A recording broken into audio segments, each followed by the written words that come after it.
தலை வணங்கி ஜெபம் செய்வோம். பரலோக பிதாவே, இந்த ஞாயிற்றுக்கிழமை காலை ஆராதனை வேளைக்காக உமக்கு நன்றி செலுத்துகிறோம். ஆண்டவரே, நீர் எங்கள் வாழ்க்கையிலே எப்போதும் நன்மை செய்கிறவராய் கூடவே இருந்து எங்களை வழிநடத்துகிற நல்ல மெய்ப்பராக இருப்பதற்காக உமக்கு நன்றி ஆண்டவரே. இப்போதும் இந்த ஆராதனை வேளையை உம்முடைய திரு சமூகத்தினாலே எங்கள் ஒவ்வொருவரையும் நீரே ஆண்டு நடத்த வேண்டுமா வேண்டிக் கொள்கிறோம் ஆண்டவரே. பாடல் வேலை, துதி, ஸ்தோத்திரம், உம்முடைய திருவார்த்தை எல்லாவற்றிலும் உம்முடைய கரம் எங்களோடு கூட இருந்து எங்களை ஆசீர்வதிக்க வேண்டுமா வேண்டிக் கொள்கிறோம் ஆண்டவரே.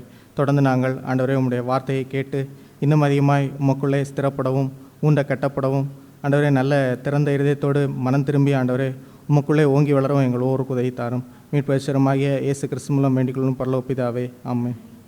நாம் முதலாவது பாடலாக பாடல் எண் 295 நாம் பாடுவோம். பாடல் எண் 295. நம்மை ரட்சிப்பின் பாதையில் நடத்தி கொண்டு இருக்கிற நம்முடைய ஆண்டவர் நம் பாவங்கள் எல்லாத்தையும் மன்னித்து நம் புது வாழ்வை தந்து நம்ம இந்த பூமியில் அவர் நம்மோடு இருந்து நம்மை நடத்துகிற நம்முடைய ஆண்டவர். அப்படிப்பட்ட ஆண்டவர் நமக்கு எவ்வளோ பெரிய ஆனந்தத்தை நம் வாழ்வில் தந்திருக்கிறார் என்பதை உணர்ந்து என்ன என் ஆனந்தம் சொல்லக்கூடாதே, மன்னன் கிறிஸ்து என் பாவத்தை எல்லாம் மன்னித்து விட்டார் என்ற பாடலை கரங்களை தட்டி ஆண்டவரை மகிமைப்படுத்தி இந்த பாடலை பாடுவோம்.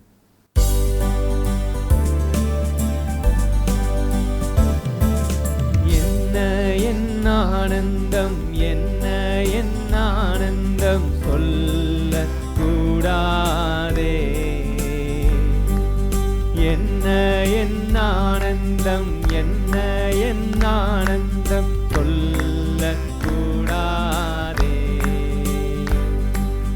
மன்னன் கிறிஸ்து என் பாவத்தை எல்லாம் மன்னித்து விட்டாரே.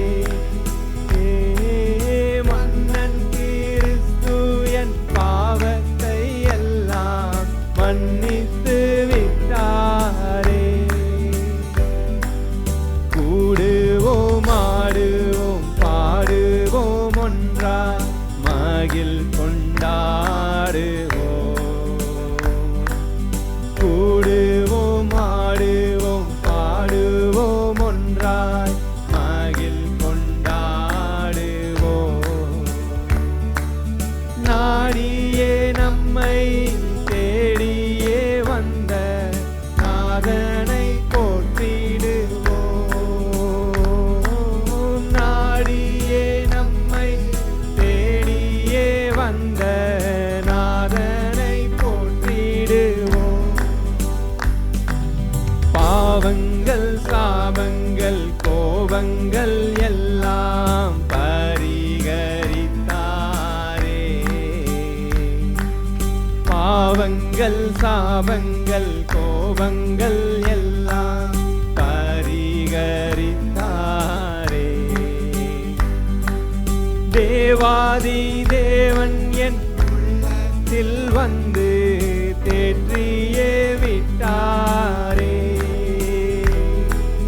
தேவாதி தேவன் என் உள்ளத்தில் வந்து தேற்றியே விட்டாரே. அச்சயன் பச்சமாய் ரட்சிப்பை எங்களுக்கு அருளினதாலே. அச்சயன் பச்சமாய் ரட்சிப்பை எங்களுக்கு அருளினதாலே. நிச்சயம் சுவாமியை பற்றியே சாட்சி பகர வேண்டியதே. நிச்சயம் சுவாமியை பற்றியே சாட்சி பகர வேண்டியதே. வெண்ணங்கி பொன்மூடி வாத்தியம் மேல் வீட்டில் ஜெய கொடியுடனே. வெண்ணங்கி பொன்மூடி வாத்தியம் மேல் வீட்டில் ஜெய கொடியுடனே. மண்ணுலகில் வந்து விண்ணுலகம் சென்ற மன்னனை ஸ்தோத்தரிப்போம்.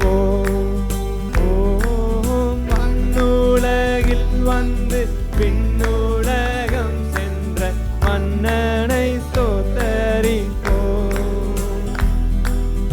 என்ன என் ஆனந்தம், என்ன என் ஆனந்தம் சொல்ல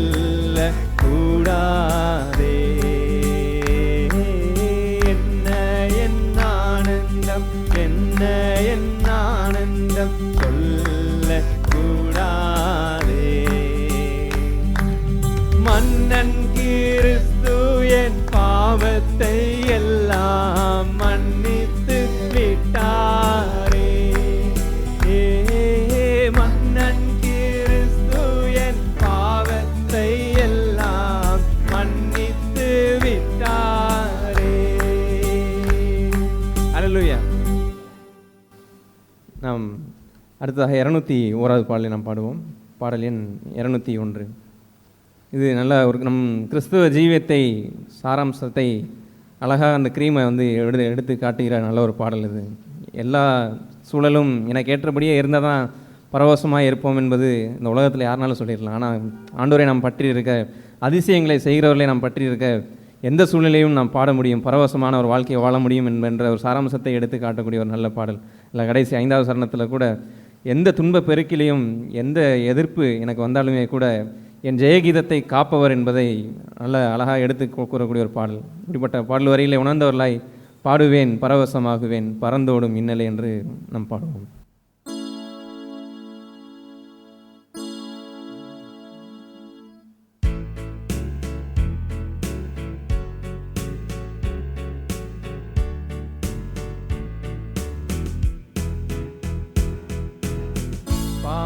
பாடுவேன் பரவசமாகுவேன் பறந்தோடும் இன்னலே. பாடுவேன் பரவசமாகுவேன் பறந்தோடும் இன்னலே. அலையலையாய் துன்பம் சூழ்ந்து நிலை கலங்கி ஆழ்த்தையில். அலையலையாய் துன்பம் சூழ்ந்து நிலை கலங்கி ஆழ்த்தையில். அலைக்கடல் தடுத்து நடுவழி விடுத்து. அலைக்கடல் தடுத்து நடுவழி விடுத்து கடத்தியே சென்ற கர்த்தனை. கடத்தியே சென்ற கர்த்தனை பாடுவேன் பரவசமாகுவேன் பறந்தோடும் இன்னலே. பாடுவேன் பரவசமாகுவேன் பறந்தோடும் இன்னலே.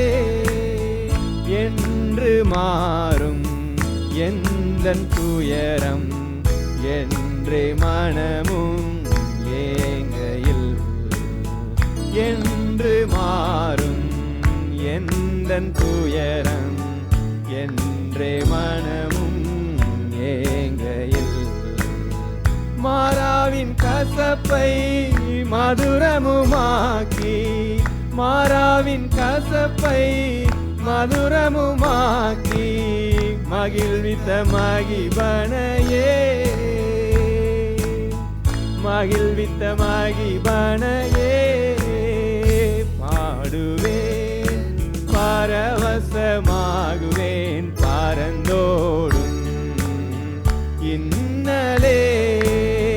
பாடுவேன் பரவசமாகுவேன் பறந்தோடும் இன்னலே.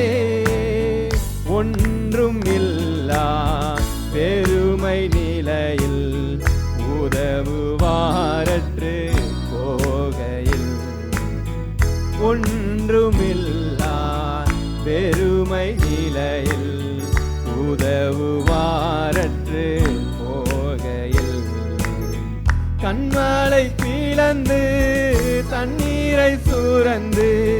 கண்மலை பிளந்து தண்ணீரை சுரந்து தாகம் தீர்த்த தயவை. தாகம் தீர்த்த தயவை பாடுவேன் பரவசமாகுவேன் பறந்தோடும் இன்னலே. பாடுவேன் பரவசமாகுவேன் பறந்தோடும்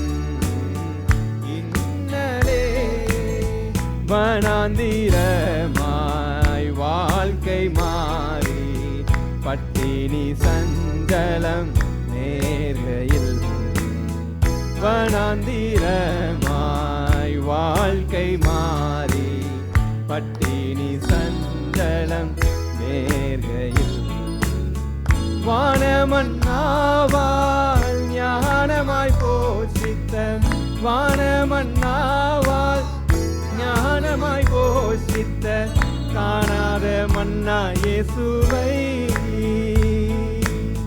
காணாத மன்னா இயேசுவை பாடுவேன் பரவசமாகுவேன் பரந்தோடும் இன்னலே பாடுவேன் பரவசமாகுவேன் பரந்தோடும் இன்னலே என் நிறந்த எதிர்ப்பினூடே ஏளனம் சேர்ந்து தாக்கையில் என் நிறந்த எதிர்ப்பினூடே ஏளனமும் சேர்ந்து தாக்கையில் துன்பப் பெருக்கிலும் இன்முகம் காட்டி துன்பப் பெருக்கிலும் இன்முகம் காட்டி ஜெயகீதம் காத்தவரை ஜெயகீதம் காத்தவரை பாடுவேன் பரவசமாகுவேன் பரந்தோடும் இன்னலே பாடுவேன் பரவசமாகுவேன் பரந்தோடும் இன்னலே. ஹல்லேலூயா. கடைசியாக பாடல் 415 நாம் பாடுவோம். பாடல் 415.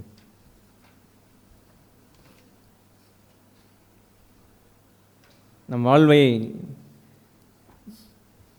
நன்மையாக மாற்றி நன்மையாகவே நமக்கு எல்லாத்தையும் அருளி தருகிற நம்முடைய நல்ல ஆண்டவர் நாம் பெற்றிருக்க, அப்படிப்பட்ட அன்புள்ள ஆண்டவரை நாம் பெற்றிருக்க, அவர் அன்பிற்கு நாம் அடிமை. அப்படிப்பட்ட அன்பை வெளிப்படுத்தும் வண்ணமாய் அடைக்கலமே உமது அடிமை நானே ஆர்ப்பரிப்பேனே அகமல் மகிழ்ந்தே என்ற பாடலை எல்லோரும் உணர்ந்தவர்களாய் இந்த பாடலை பாடுவோம்.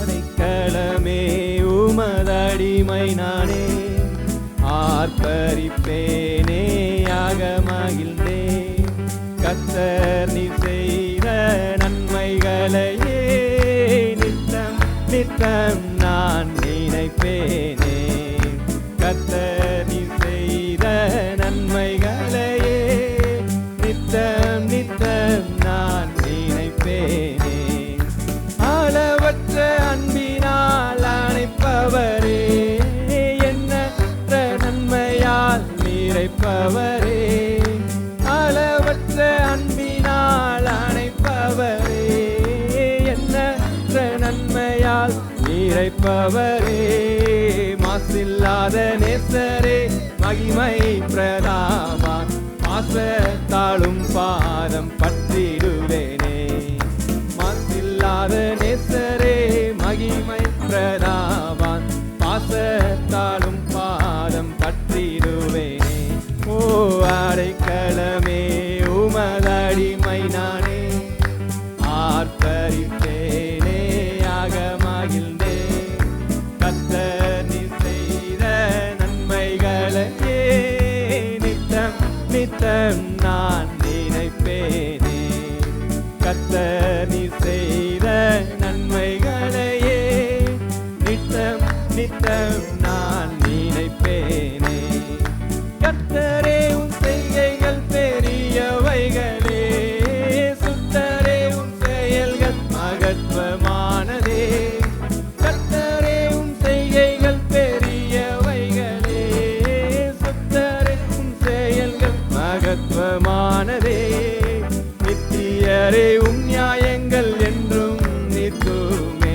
பக்தரின் பேரின்ப பாக்கியமிதே நித்தியரே உம் நியாயங்கள் என்றும் நிற்குமே பக்தரின் பேரின்ப பாக்கியமிதே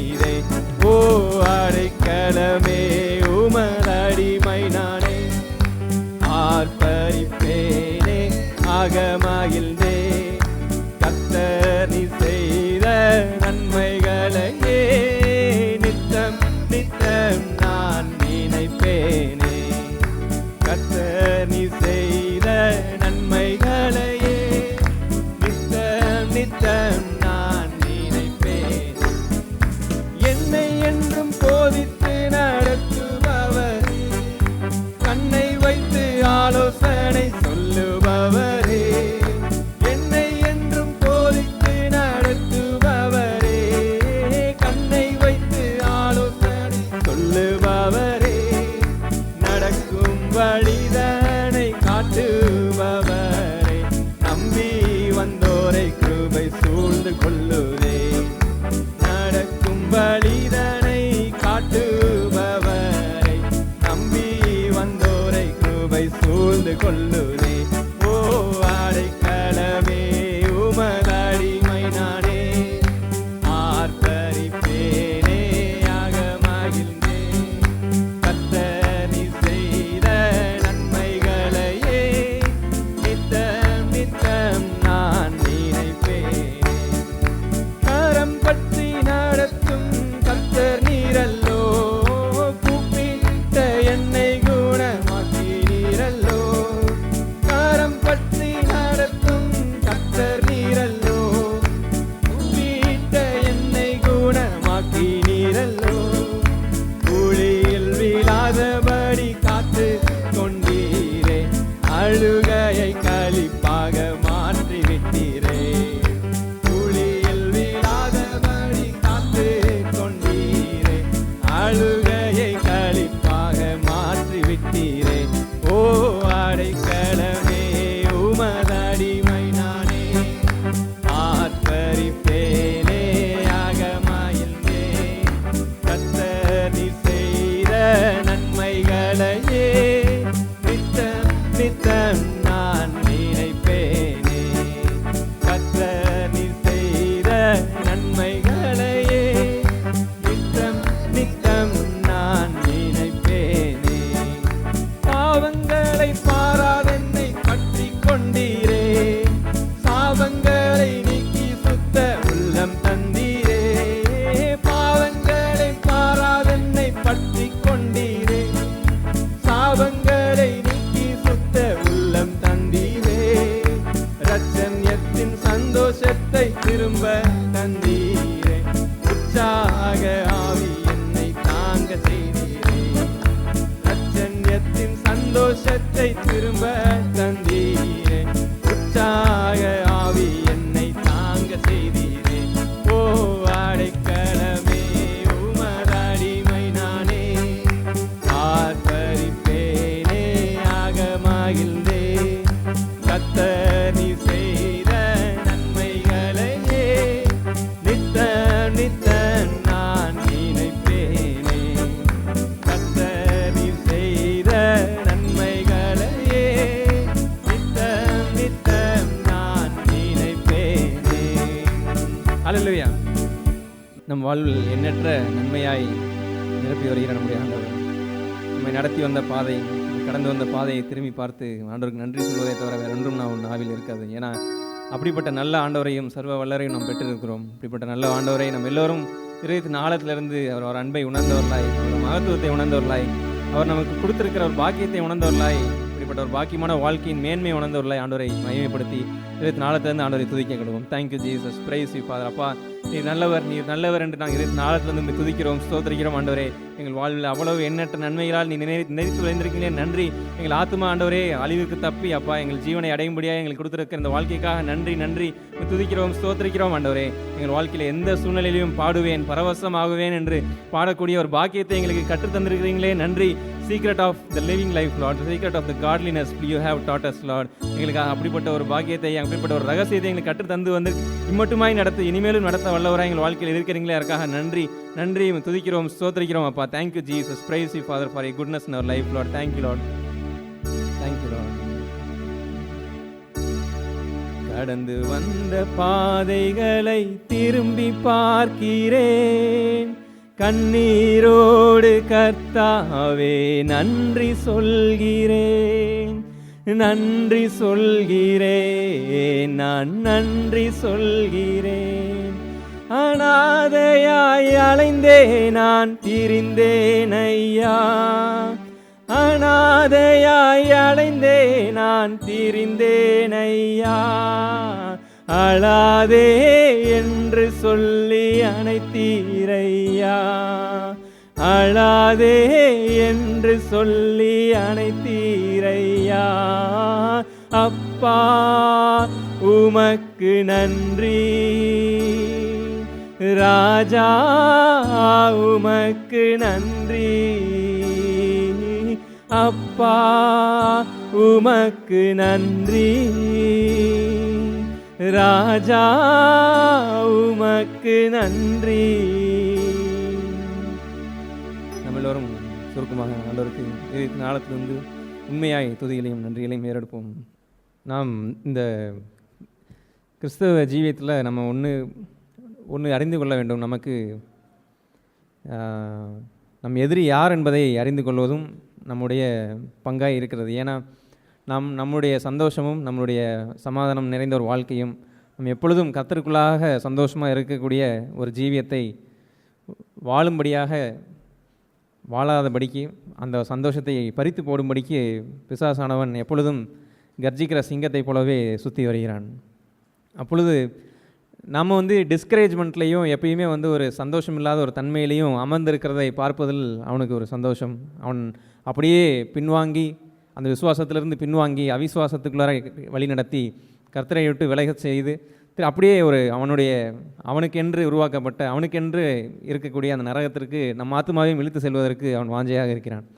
அப்படிப்பட்ட ஒரு எச்சரிப்பை நாம் பெற்றிருக்கணும். நாம் ஆண்டவரை பற்றி அறிகிற அறிவு சரியாக இல்லாத பட்சத்தில் அநேக சூழ்நிலையை நம்ம இப்படிப்பட்ட டிஸ்கரேஜ்மெண்ட்டுக்கும் இப்படிப்பட்ட ட்ராப்புக்கும் நாம் சிக்கிக்கொள்கிறோம். அது நாமவே தனியாக உட்கார்ந்துருக்கும் பொழுது நம் தாட்டில் அவன் இன்டியூஸ் பண்ணக்கூடிய தாட்ஸாக இருக்கலாம், அல்லது மனிதர்கள் மூலமாக, சில சமயம் மனிதர்கள் தான் இருப்பாங்க, ஈவன் நல்ல ஒரு கிறிஸ்தவனாக வாழ்ந்து கொண்டிருக்கிறவங்களும் இருக்கலாம். ஆனால் அப்படிப்பட்டவங்க பின்னாடியும் பிசாசு இருக்கிறான் என்பதை நாம் கண்டுகொள்ள வேண்டிய ஒரு டிசர்ன்மெண்ட் நமக்கு கண்டிப்பாக தேவையாக இருக்கிறது. முதலாவது நம்ம வெளிப்படுத்தின விசேஷத்தில் 12வது அதிகாரத்தை எடுத்துக்கொள்வோம். 12வது அதிகாரம். பிசாசு எப்படிப்பட்டவன், அவனுடைய ஆட்ரிபியூட் என்ன என்பதை அநேகருக்கு முன்னாடியே தெரிந்திருக்கலாம். ஆனால் திருந்தியும் நம்ம படித்துக்கொள்வது, நம்ம அதை அறிந்து கொள்வது மிகவும் முக்கியமாக இருக்கிறது. இல்லாத பட்சத்தில் எப்பயுமே ஒரு தவறு நம்ம இடரும் பொழுது நமக்கு எப்பயுமே குற்றம் சாட்டி, அந்த நம்ம எபேசியரில் படிக்கிறது போல் நீங்கள் கோபம் கொண்டாலும் பாவம் செய்யாதிருங்கள்னு சொல்லும் பொழுது அதில் ஒரு காரியத்தை பார்க்க முடியும், பிசாசுக்கு இடம் கூடாதிருங்கள்னு இருக்கும். அவன் எப்பொழுதுமே ஏதாவது ஒரு காரியங்கள்லாம் அவனுக்கு இடம் கொடுத்துட்டோம் அப்படின்னா நம்மை குற்றம் சாட்டி ஆண்டவரை விட்டு நம்ம பிரித்து கொண்டு போகக்கூடிய ஒரு இடத்துல கொண்டு போயிடுவோம். ஸோ அப்போ இந்த வெளிப்படுத்தின 12ஆம் அதிகாரத்தில் நம்ம பார்க்குறோம். 12ல் 10வது வசனம். அப்பொழுது வானத்திலே ஒரு பெரிய சத்தம் உண்டாகி, இப்பொழுது ரட்சிப்பும் வல்லமையும் நமது தேவனுடைய ராஜ்யமும் அவருடைய கிறிஸ்துவின் அதிகாரமும் உண்டாயிருக்கிறது. இரவும் பகலும் நம்முடைய தேவனுக்கு முன்பாக நம்முடைய சகோதரர் மேல் குற்றம் சுமத்தும் பொருட்டு அவர்கள் மேல் குற்றம் சாட்டுகிறவன் தாழ்த்தப்பட்டு போனான் அப்படின்னு சொல்லி படிக்கிறோம். ஸோ அப்போ இங்கே நம்ம படிக்கும்போது யாரை பிசாசை குறித்து படிக்கிறோம், அவனுடைய ஆட்ரிபியூட் என்னென்னா, is an accuser of brethren. அவன் நம்ம உலக பிரகாரமான ஒரு வாழ்க்கையில் வாழும் பொழுது நம்ம என்றைக்கும் அவன் அக்யூஸ் பண்ண போகிறதே கிடையாது. ஆனால் என்றைக்கு நம்ம ஆண்டவருக்குள்ளாக நான் நேர்த்தியான, ஆண்டவருக்கு முன்பாக அவருக்கு பிரியமான அவர் எல்லா காரியங்களையும் கர்த்தருடைய கற்பனையில் கை கொண்டு வாழணுன்ற ஒரு ஆசை நம்ம இதயத்தில் அவ்வளவாய் கொட்டி இருக்கும். அப்படிப்பட்டு வாழ்ந்து போகக்கூடிய நம்முடைய இந்த ஒரு வாழ்க்கையில் நம்ம இடரக்கூடும், நம்ம தவறக்கூடும். எப்படி ஒரு மேரத்தானுக்கு ப்ராக்டிஸ் பண்ணுறவங்க சில சமயம் தவறுவாங்க. எப்படி ஒரு குழந்தை நம்ம ஆரம்பத்தில் எடுத்தோடனே நல்லா வேகமாக நடக்கிறது கிடையாது, ஆரம்பத்தில் விழுகுது, தவறுது. ஆனால் அதனால் அது முன்னாடி போகிறது, அது என்றைக்குமே சோர்ந்து போய் அப்படியே விழுகிறது கிடையாது. நம்மளும் பார்க்குற நாம் தாய் தகப்பனும் எழுந்து முன்னாடி நடன்னு சொல்லி நம்ம என்கரேஜ் தான் பண்ணுறோம். அப்படிப்பட்ட ஒரு இருதயம், நம்ம ஆண்டவருடைய இருதயத்தை உணர்ந்தவர்களாய் நாம் இருக்கணும். பிசாசு என்றைக்குமே சகோதரர்களை இரவும் பகலும் அப்படின்னா யாருக்கு முன்பாக, தேவனுக்கு முன்பாக குற்றம் சாட்டுறான். தேவனுக்கு முன்பாக பிசாசு போய் ஒன்று சொல்கிறான் அப்படின்னா அவனால் பொய் சொல்ல முடியாது. ஏன்னா அவனுக்கு தெரியும் தேவனுக்கு முன்பாக எதையும் மறைக்க முடியாது, தேவனுக்கு மறைவானது ஒன்றுமில்லைன்னு என்று அறிந்திருக்கிறான். அப்போ உண்மையிலே ஏதோ ஒரு காரியத்தை கொண்டு போய் தான் அவன் குற்றம் சாட்டவும் போகிறான். ஆனால் அப்படிப்பட்ட ஒரு குற்றம் சாட்டக்கூடிய ஒரு இடத்துல நம் சந்தோஷத்தை ராப் பண்ணி நம்ம இப்போ ஆண்டவருக்குள்ளாக வாழ்கிற, அவருக்குள்ளாரே அசைந்து கொண்டு வாழ்ந்து கொண்டு இருக்கிற இந்த ஜீவியத்தில் இருக்கிற ஒரு சந்தோஷத்தை பறித்து கொண்டு போகிறதுக்கு அவன் அப்படிப்பட்ட ஒரு காரியத்தை செய்யும் பொழுது, அடுத்து அங்கே 11வது வசனத்தில் எப்படிப்பட்ட ஒரு அறிக்கை நம்ம எப்படிப்பட்ட ஒரு செய்கை நம்மகிட்ட இருக்கணுன்றதை பார்க்க முடியும். மரணம் நேரிடுகிறதாயிருந்தாலும் அதற்கு தப்பும்படி தங்கள் ஜீவனையும் பாராமல் ஆட்டுக்குட்டியின் இரத்தத்தினாலும் தங்கள் சாட்சியின் வசனத்தினாலும் அவனை ஜெயித்தார்கள் அப்படின்னு சொல்லியிருக்கு. அப்போ நம்மளுடைய பங்கு, நமக்காக கிறிஸ்து யாவையும் செய்து முடித்தார் என்ற அந்த பங்கு, அவரை அந்த ஆட்டுக்குட்டியின் இரத்தத்தினால் என் சாட்சியின் வசனத்தினாலேயும் அவனை ஜெயித்தான் என்ற பங்கு நம்மளுடைய வாழ்க்கையில் உண்மையாக இருக்கணும். இல்லாத பட்சத்தில் வெறும் அறிவில் வைத்து கொண்டு அநேக நேரம் நம்ம சோர்ந்து போய் சூழ்நிலைகளில் அமர்ந்து அப்படியே உட்காந்துருக்கும் பொழுது அது காரணம் என்னவாக இருக்குன்னு பார்த்தா, நம்ம அந்த விசுவாசத்தை ப்ராக்டிஸ் பண்ணாமல், இந்த விசுவாசத்தின் வார்த்தையாக ஒரு நம்பிக்கையை, சாட்சியின் வசனத்தை நாம் சொல்லாமல், எனக்காக கிறிஸ்து யாவையும் செய்து முடித்தார் என்பதை சொல்லாமல், எனக்காக ஒரு பரிகாரி உண்டு என்பதை நாம் நம்ம வாயில் அறிக்கை செய்யாமல் இருப்பதனாலேயே நமக்குள்ளார இருக்கிற சந்தோஷம் எல்லாம் குன்றி போயிருக்கும். தாவீது சங்கீதத்தில் ஒரு இடத்துல சொல்லுவார், blessed is the man whose transgressions are forgiven அப்படின்னு சொல்லுவார். அப்போ ஒரு அவன் மீறி இருக்கிற அவனுக்கோ அவ்வளவு நேரம் அவர் சொல்லுவார், நான் இவ்வளோ நேரம் அமைதியாகவே இருந்தனால என் எலும்புலாம் வந்து ஒரு மாதிரி உருக்கி போனது போல் ஆயிடுச்சு அப்படின்னு சொல்லுவார். அப்போ ஒன்று இதயத்தில் டிசைட் பண்ணுவார், இப்போ நான் எந்திரிப்பேன், நான் ஆண்டவர்கிட்ட போய் நான் அறிக்கை செய்வேன், இந்த நேரத்தில் என் பாவத்தை நான் ஆண்டவர்கிட்ட அறிக்கை செய்ய போகிறேன், ஐ வில் அக்னாலேஜ் மை சின், என்னுடைய பாவத்தை நான் அக்னாலேஜ் பண்ணி நான் ஆண்டவர்கிட்ட மனம் திரும்பி போக போகிறேன் அப்படின்னு முடிவு பண்ணும்பொழுது அவரை சுற்றி ரட்சணத்தின் பாடல்கள் அவரை சூழ்ந்துடும். ரட்சணை பாடல்களை ஆண்டவர் மன்னிக்கக்கூடிய ஆண்டவர் அவரை மன்னிக்கிறார். அவர் பாவங்கள் எல்லாம் மன்னித்து வரும் பொழுது திரும்பியும் அந்த ரட்சிப்பின் சந்தோஷம் அவருக்குள்ளார வந்து அந்த ரட்சணத்தின் பாடல்களாக நிரம்பி போகுது. இப்போ அநேக நேரம் நம்ம எலும்பு அப்படியே நம்ம ஒரு ஊனமுற்றவர்கள் போய் உட்காந்துருக்கிறது காரணம் நம்ம எலும்பி ஆண்டவர் இடத்துல போகாத ஒரு பண்பு தான். நம்ம சகரியா பழைய ஏற்பாடில் நம்ம சகரியா புஸ்தகத்தில் நம்ம ஒரு காரியத்தை நாம் பார்க்க முடியும். சகரியா புஸ்தகம் 3வது அதிகாரம், சகரியா புஸ்தகம் 3வது அதிகாரத்தை எடுத்துக்கொள்வோம். இங்கே ஒரு காரியத்தை நாம் பார்க்க முடியும். யோசுவாவை குறித்து இங்கே ஒரு காரியம் கூட கூறப்பட்டிருக்கு. 1வது வசனத்திலிருந்தே பார்க்கலாம். முதல் 5 வசனங்கள். அவர் பிரதான ஆசாரியனாகிய யோசுவாவை எனக்கு காண்பித்தார். அவன் கர்த்தருடைய தூதனுக்கு முன்பாக நின்றான். சாத்தான் அவனுக்கு விரோதம் செய்ய அவன் வலது பக்கத்தில் நின்றான். அப்போ யோசுவா அவர் கர்த்தருடைய தூதனுக்கு முன்பாக நின்றான். அப்போ நம்ம எப்பயுமே எந்த சூழ்நிலையிலையும் மனுஷனை பார்க்கக்கூடிய ஒரு இடத்துல போய் நம்ம சிக்கிறாமல் தேவனை பார்க்கக்கூடிய அந்த ஒரு இடம் யோசுவா இடத்துல இங்கே பார்க்க முடியுது. அப்பொழுது கர்த்தர் சாத்தானை நோக்கி, கர்த்தர் உன்னை கடிந்து கொள்வாராக. சாத்தானே, எருசலேமை தெரிந்து கொண்ட கர்த்தர் உன்னை கடிந்து கொள்வாராக. இவன் அக்கினி நின்று தப்புவிக்கப்பட்ட கொல்லி அல்லவா என்றார். யோசுவாவோவெனில் அழுக்கு வஸ்திரம் தரித்தவனாய் தூதனுக்கு முன்பாக நின்றிருந்தான். அவர் எப்படி நின்றார்னா, அவர் ஒரு ஃபில்த் ட்ரெஸ், அவர் அழுக்கு வஸ்திரம் அப்படின்றது நம்ம பாவத்தை தான் குறிக்குது. யோசுவாவோ ஒரு இடத்துல தனக்கு முன்னால் அந்த இனிக்குட்டியை, அந்த பாவத்தை தரித்தனாக தான் இயேசுக்கு முன்பாக, அங்கே தேவனுக்கு முன்பாக, அந்த தேவனை ரெப்ரசன்ட் பண்ணக்கூடிய அந்த தூதனுக்கு முன்பாக அவர் நிற்கிறார். அப்போ அவர் அங்கே தேவன் அப்படிப்பட்ட ஒரு மனுஷனை, தன் குறையுள்ள ஒரு மனுஷனை, நம் பாவி என்றுன்னை அவர் தள்ளவே மாட்டார் என்று பாடினது போல, நம் பாவியாக இருந்தாலும் நம்ம ஆண்டவர் இடத்துல ஒரு உண்மையான இருதயத்தோடு நான் தவறிட்டேனேன்னு சொல்லி நம்ம ஆண்டவர் முன்பாக போய் நிற்கும் பொழுது அவன் தினமும் ஆண்டவருக்கு முன்பாக அப்படி நின்று பழகிய அப்படி ஒரு வாழ்க்கை நம்ம பழக வேண்டும். அப்படி தான் அந்த ஆயக்காரனுக்கும் அந்த பாவியும் நம்ம அடிக்கடி தியானிச்சிருக்கிறோம். அவர் என்ன சொல்லுவார், நமக்கு விரோதமாக பாவம் செய்தேனே, அப்படி நம்ம இரக்கமாக இருக்கும்னு சொல்லி தேவனுக்கு முன்பாக தேவனை ஏறெடுத்தும் பாறதுக்கு துணியாமல் அப்படிப்பட்ட ஒரு தாழ்மையோடு ஆண்டவர் சமூகத்தில் போனவர் வீட்டுக்கு போகும் பொழுது அவர் நீதிமானாக்கப்பட்டு போகிறார். அப்படிப்பட்ட சந்தோஷத்தை பெற்று அவர் போகிறார். இப்படிப்பட்ட ஒரு வாழ்க்கையை தான் நம்மளும் கற்றுக்கொள்ள வேண்டும். இங்கே யோசுவா இடத்துலையும் பார்க்க முடியுது. அவன் அழுக்கு வஸ்திரம் தரித்தவனாய் தூதனுக்கு முன்பாக நின்றிருந்தான். அவர் தமக்கு முன்பாக நிற்கிறவர்களை நோக்கி, இவன் மேல் இருக்கிற அழுக்கு வஸ்திரங்களை களைந்து போடுங்கள் என்றார். எப்படி ஆண்டவர் முன்பாக நம்ம போகும் பொழுது இவன் மேல் இருக்கிற அந்த அழுக்கு வஸ்திரங்களை களைந்து போடுங்கள் சொல்லி நம்மை சுத்திகரிக்கிறார். பின்பு அவனை நோக்கி, பார், நான் உன் அக்கிரமத்தை உன்னிலிருந்து நீங்க செய்து உனக்கு சிறந்த வஸ்திரங்களை தரிப்பித்தேன் என்றார். அவன் சிரசின் மேல் சுத்தமான பாகையை வைப்பார்களாக என்றார். அப்பொழுது சுத்தமான பாகையை அவன் சிரசின் மேல் வைத்து அவனுக்கு வஸ்திரங்களை தரிப்பித்தார்கள். கர்த்தருடைய தூதன் அங்கே நின்றார் எப்படின்னு சொல்லி இந்த 5 வசனத்துலையும் இங்கே பார்க்க முடியுது. அப்போ 2 காரியங்கள் நம்ம இந்த குற்றஞ்சாட்டுதலில் நம்ம அறிந்து கொள்ள வேண்டியது என்ன என்றால், நான் யாரை குறித்தும் தீது பேசாதீர்கள்னு சொல்கிறது நம் சத்தியம். அப்போ ஒரு தீதை பேசுகிறார்கள் என்றால் அந்த தீதை கேட்காமல் பேசவே கூடாதுன்னு சொல்லி ஆண்டவர் சொல்கிறாருன்னா அப்படிப்பட்ட காரியங்களை நாம் கேட்பதும் தவறு தான். அப்படிப்பட்ட ஒரு காரியத்தை நிறுத்தி அதை கேட்டு அது நிமித்தம், ஏன்னா பொதுவாகவே இந்த பூமியில் உலகத்தெல்லாம் கவனிச்சிங்கன்னா சுற்றி வாழ்கிறவங்களுக்கு சும்மா இருக்கிற நேரத்தில் ஃபுல்லாமே மற்றவங்களுக்கு குறித்து தீது பேசுகிறதும் அதை அறிந்து கொள்ளும்படியான ஒரு இச்சையில் கேட்டு அது நிமித்தம் ஒரு சுயத்திற்கு ஒரு தீனி போட்டுக்கொள்கிறதும் இப்படிப்பட்ட ஒரு குப்பை தொட்டிகளாக மாறி மாறி குப்பையை கொட்டி கொண்டு இருக்கிற இந்த உலகத்தில் நாம் அப்படிப்பட்ட ஒரு இடத்துல போய் சிக்கிடக்கூடாது. அப்படிப்பட்ட பிசாசு என்றைக்குமே ஒருத்தவனை குற்றம் சாட்டுறதுக்கு ரெடியாக தான் இருக்கிறான். அப்போ நம்மளும் போய் அவனுக்கு கை கோர்த்து விடக்கூடாதே என்று நாம் ரொம்ப ஜாக்கிரதையாக இருக்கணும். அது நம்மளுடைய பங்கு. இது அடுத்து மாறாக இன்னொரு பங்கை பார்த்தோம் அப்படின்னா, நம்மை ஒரு மனிதனாகவே இருந்தாலும் நம்மை குற்றஞ்சாட்டுகிற ஒரு மனப்பான்மையோடு நம்ம அன்பு கொண்டு ஒரு சத்தியத்தை பேசக்கூடிய இடம் வேறு. ஆனால் குற்றஞ்சாட்டுகிற அந்த ஒரு ஆவியை நாம் டிசைன் பண்ண கற்றுக்கொள்ளவில்லை என்றால் ஒரு மனிதன் மூலமாக கூட நமக்குள்ளே இருக்கிற சந்தோஷம் எடுத்துக்கொண்டு போடப்படும். ஏன் நம்ம சபைக்குள்ளார இருக்கிற சகோதரர்களாக கூட இருக்கலாம், அறியாமையிலேயோ அறிந்தோ அவங்களே அறியாமல் பிசாசுக்கு கை கோர்த்து கொண்டு நம்மை குற்றஞ்சாட்டுகிற ஒரு இடத்துல நின்றுவாங்க. அப்படி நிற்கும் பொழுது நாம் எப்பொழுதுமே எந்த சூழ்நிலையிலுமே ஒருவேளை நம்ம இடறி இருந்தாலுமே கூட, நம்ம குறை உள்ளவர்கள் இருந்தாலுமே கூட தேவனை முழு இருதயத்தோடு நம்ம நேசிக்கிறபடியால் ஆண்டவர்கிட்ட தான் போவோம் என்றைக்குமே. ஆண்டவரே இது தவறா, இதனை நான் ஆண்டவர் சமூகத்தில் நிற்கும் பொழுது அந்த ஒளியில் நிற்கும் பொழுது உண்மையிலேயே அது கரை என்று நம்ம பார்க்கிறோம் என்றால் ஆண்டவர் இடத்துல நம்ம மனம் திரும்பி ஆண்டவர் இடத்துல செட்ரேட் பண்ணிட்டு போயிட்டே இருக்கிறோம்.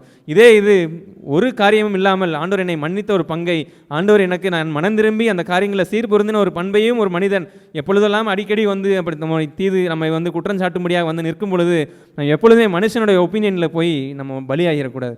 நம்ம அதற்கு போய் பலியாகி அதுக்கு ஒப்பு கொடுத்து நம்முடைய சந்தோஷத்தையும் நம்ம ஆண்டவருக்குள்ளாக இருக்கிற சமாதானத்தையும் எல்லாம் விற்று போட்டு அந்த குப்பையெல்லாம் வாங்கி இதயத்தில் போட்டு நம்ம டிஸ்கரேஜ்மெண்ட்டுக்குள்ளார போகிறத என்றைக்குமே நம்ம ஆண்டவர் விரும்புறது கிடையாது.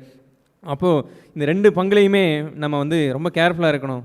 எப்படி இந்த ஒருத்தரை குறித்து தீது யாரோ நம்மகிட்ட பேச வராங்கன்னு சொல்லும் போதுமே கூட நம்ம தீது பேசுகிற ஒரு காரியத்தில் தீது என்ன ஒரு அக்யூஸ் பண்ணக்கூடிய ஒரு இடத்துல வரும்போது கூட ஒரு ரோமர்கள்ன்றது தேவனை அறியாதவர்கள், அவர்களிடத்தில் கூட ஒரு சாதாரண ஒரு பண்பு அவங்கள்ட்ட இருந்துச்சு. சாதாரண ஒரு நீதியான ஒரு பண்பு கூட அவங்க வச்சுருந்தாங்க. அது என்ன என்பதை நம்ம அப்போஸ்தலர் 25ஆம் அதிகாரத்தில் நம்ம பார்க்க முடியும். அப்போஸ்தலர் 25ஆவது அதிகாரம் 16வது வசனம். இங்கே அகிரிப்பா ராஜாவுக்கு முன்பாக பவுல் எடுத்து செல்லப்பட்ட ஒரு சம்பவம் இது. அதில் ஒரு காரியத்தை அங்கே பேசுகிறாங்க, அதை கவனிச்சிங்கன்னா தெரியும். 15லேருந்தே பார்ப்போம். நான் எருசலேமில் இருந்தபோது பிரதான ஆசாரியர்களும் யூதருடைய மூப்பர்களும் அவனை குறித்து என்னிடத்தில் பிராது பண்ணி அவனுக்கு விரோதமாய் தீர்ப்பு செய்ய வேண்டும் என்று கேட்டுக்கொண்டார்கள் அப்படின்னு சொல்லி ஒருத்தர் பவுல் அக்யூஸ் பண்ணி அவருக்கு விரோதமாக தீர்ப்பு செய்யணும் அப்படின்னு சொல்லி அங்கே கொண்டு வராங்க. இவங்களுக்கு பின்னாடி இருந்தது ஃபுல்லாக அக்யூசிங் ஸ்பிரிட் தான். அதை நம்ம ஈஸியாக அறிந்து கொள்ளக்கூடிய ஒரு இடத்துல இருக்கணும் கண்டிப்பாக. இல்லைனா ஆரம்பத்திலேருந்து எல்லாத்தையும் கேட்டு நம்மளுடைய ஆத்மாவை நம்ம கரைப்படுத்தி கொள்வோம்.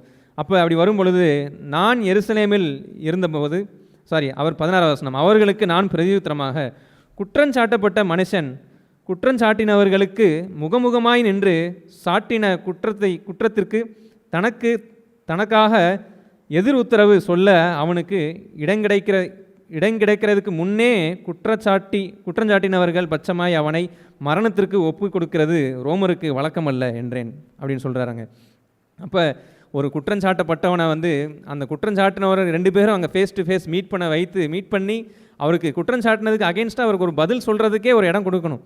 அப்படிப்பட்ட ஒரு இது இல்லாமல் ஈஸியாக நம்ம ஒரு மரணத்துக்கு டிஸ்ட்ரக்ஷனுக்கு ஒருத்தவனை நம்ம கொடுக்குறது இந்த ரோமர்களுடைய பாரம்பரியத்திலே கிடையாதுன்னு சொல்கிறதே ஒரு ரோமர் தேவனை அறியாத ஒரு ஜனம் கூட சொல்லுதுன்ற பட்சத்தில் அநேகரை குறித்து நம்ம ஒரு குற்றஞ்சாட்டுகிற ஒரு இடத்துலையும் போய் நிற்கக்கூடாதுன்றதை நம்ம தியானித்தது போல் பிறரை குறித்த ஒரு குற்றஞ்சாட்டு நமக்கு வரும் பொழுது அதை இமீடியட்டாக வாங்கி அதை நம்ம இதயத்தில் வைத்து நம்மளையும் கரைப்படுத்தி நம்ம அப்படிப்பட்ட ஒரு தவறான ஒரு இடத்துல போய் மாட்டிக்கொள்கிற ஒரு இடம், நம்ம கரைப்படக்கூடிய ஒரு ஆத்மா கரைப்படக்கூடிய ஒரு இடத்துல போய் மாட்டிக்கொள்கிறோம். இப்படிப்பட்ட ஒரு பண்பு நம்ம ஒவ்வொரு வாழ்க்கையிலுமே என்றைக்குமே இருக்கக்கூடாது.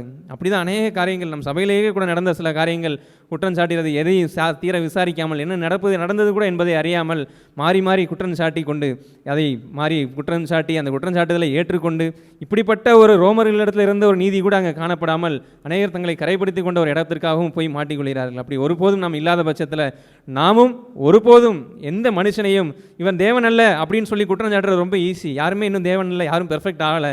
ஆனால் we are all perfect, moving on towards perfection. எல்லாருமே பெர்ஃபெக்ஷனை முன்னாடி வைத்து நம்மை கழுகி கொண்டு சுத்திகரித்து கொண்டு நம்ம மாறிக்கொண்டே வருகிறோம்.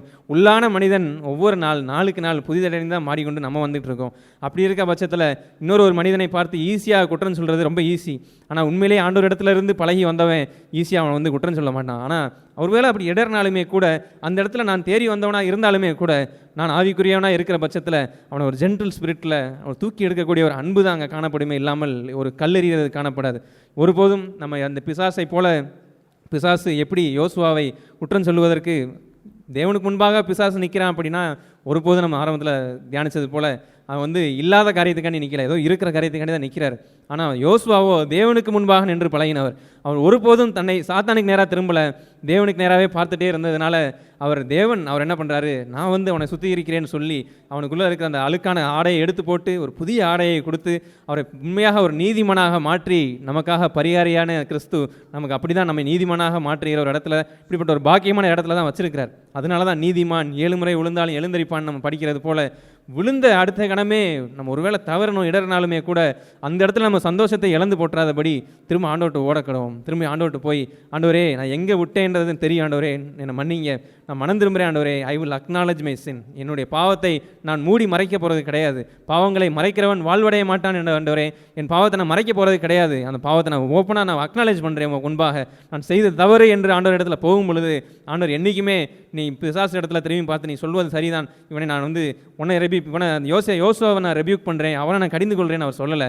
ஆனால் அங்கே ஆண்டவர் நம்மன் பார்த்து அம்பட்சமாய் நின்று பிசாசை கடிந்து கொண்டு அவனை விரட்டி அடிக்கிறார். இப்படிப்பட்ட ஒரு வல்லமையை இப்படிப்பட்ட ஒரு அதிகாரத்தை நமக்காகவும் ஆண்டவர் தந்திருக்கிறார். அப்படிப்பட்ட அதிகாரத்தோடு நாமளும் எந்த சூழ்நிலையிலையும் தனியாக ஏதோ உட்கார்ந்துருக்கும் பொழுது தவறான எண்ணங்கள், நமக்கு பழைய பாவங்களை குறித்த எண்ணங்கள், குற்றச்சாட்டுகள் பிசாசு கொண்டு வரும் பொழுது இப்படிப்பட்ட அதிகாரத்தை தேவனுடைய இருதயத்தை உணர்ந்தவர்களாய் நம்ம பிசாசை விரட்டி அடிக்கக்கூடிய ஒரு பாக்கியமான ஒரு வாழ்க்கையை தான் நம்ம வச்சிருக்கிறார். இந்த பாக்கியத்தை நம்ம உணர்ந்தவர்களாய் எந்த சூழ்நிலையிலையும் சந்தோஷத்தை இழந்துராதபடி இல்லாத பட்சத்தில் ஒரு சாதாரணமாக இல்லை ஆண்டவரை உயர்த்தி துதித்து பாடக்கூடிய ஒரு பாடல் கூட நம்மளால் சந்தோஷமாக பாட முடியாது. முகத்தில் ஒரு சிரிப்பு கூட இருக்காது, ஒரு சந்தோஷம் கூட இருக்காது. எல்லாத்துலேயும் கூனி குறுக வைத்து ஒரு குற்றம் சாட்டின ஒரு மனப்பான்மையோடையே உட்கார்ந்துருக்கிறனால நம்மும் ஜீவன் பெறாமல் நம் மூலமாய் பிறருக்கு ஜீவ ஊற்று பாய்ந்து ஓடாமல் நம் வாழ்க்கையே ஒரு குன்ற செய்கிற பிசாசாக மாறிவிடுவான். பிசாசு அப்படிப்பட்ட ஒரு வாழ்க்கையாக நம்ம வாழ்க்கையை மாற்றி விடுவான். அப்படி நம்ம ஒருபோதும் அப்படிப்பட்ட ஒரு ட்ராப்பில் சிக்கிக்கொள்ளாதபடி தேவனை அறிந்தவர்களாய் அவர் இரக்கத்தில் பிரியப்படுகிறவர். நம்ம ஒன்றும் ஆண்டவருடைய அட்வான்டேஜ் எடுக்கலை, அவருடைய இரக்கத்தை அட்வான்டேஜ் எடுக்கிறது தான் நம்ம தப்பு. நான் ஆண்டவர் எப்போனாலும் மன்னிச்சுக்கோ, நான் எப்படினாலும் செய்வேன் வாழலை, ஆனால் நான் வாழணும்னு நினைக்கும் பொழுது நான் இடறுகிறேனே. கால் இடரும் பொழுதுன்றது அர்த்தம் நம்ம இடரணும்னு நம்ம போல வாழ்ந்து கொண்டு போகும் பொழுது இடையில ஒரு காரியம் வரும் பொழுது நம்ம இடறுகிறோம்.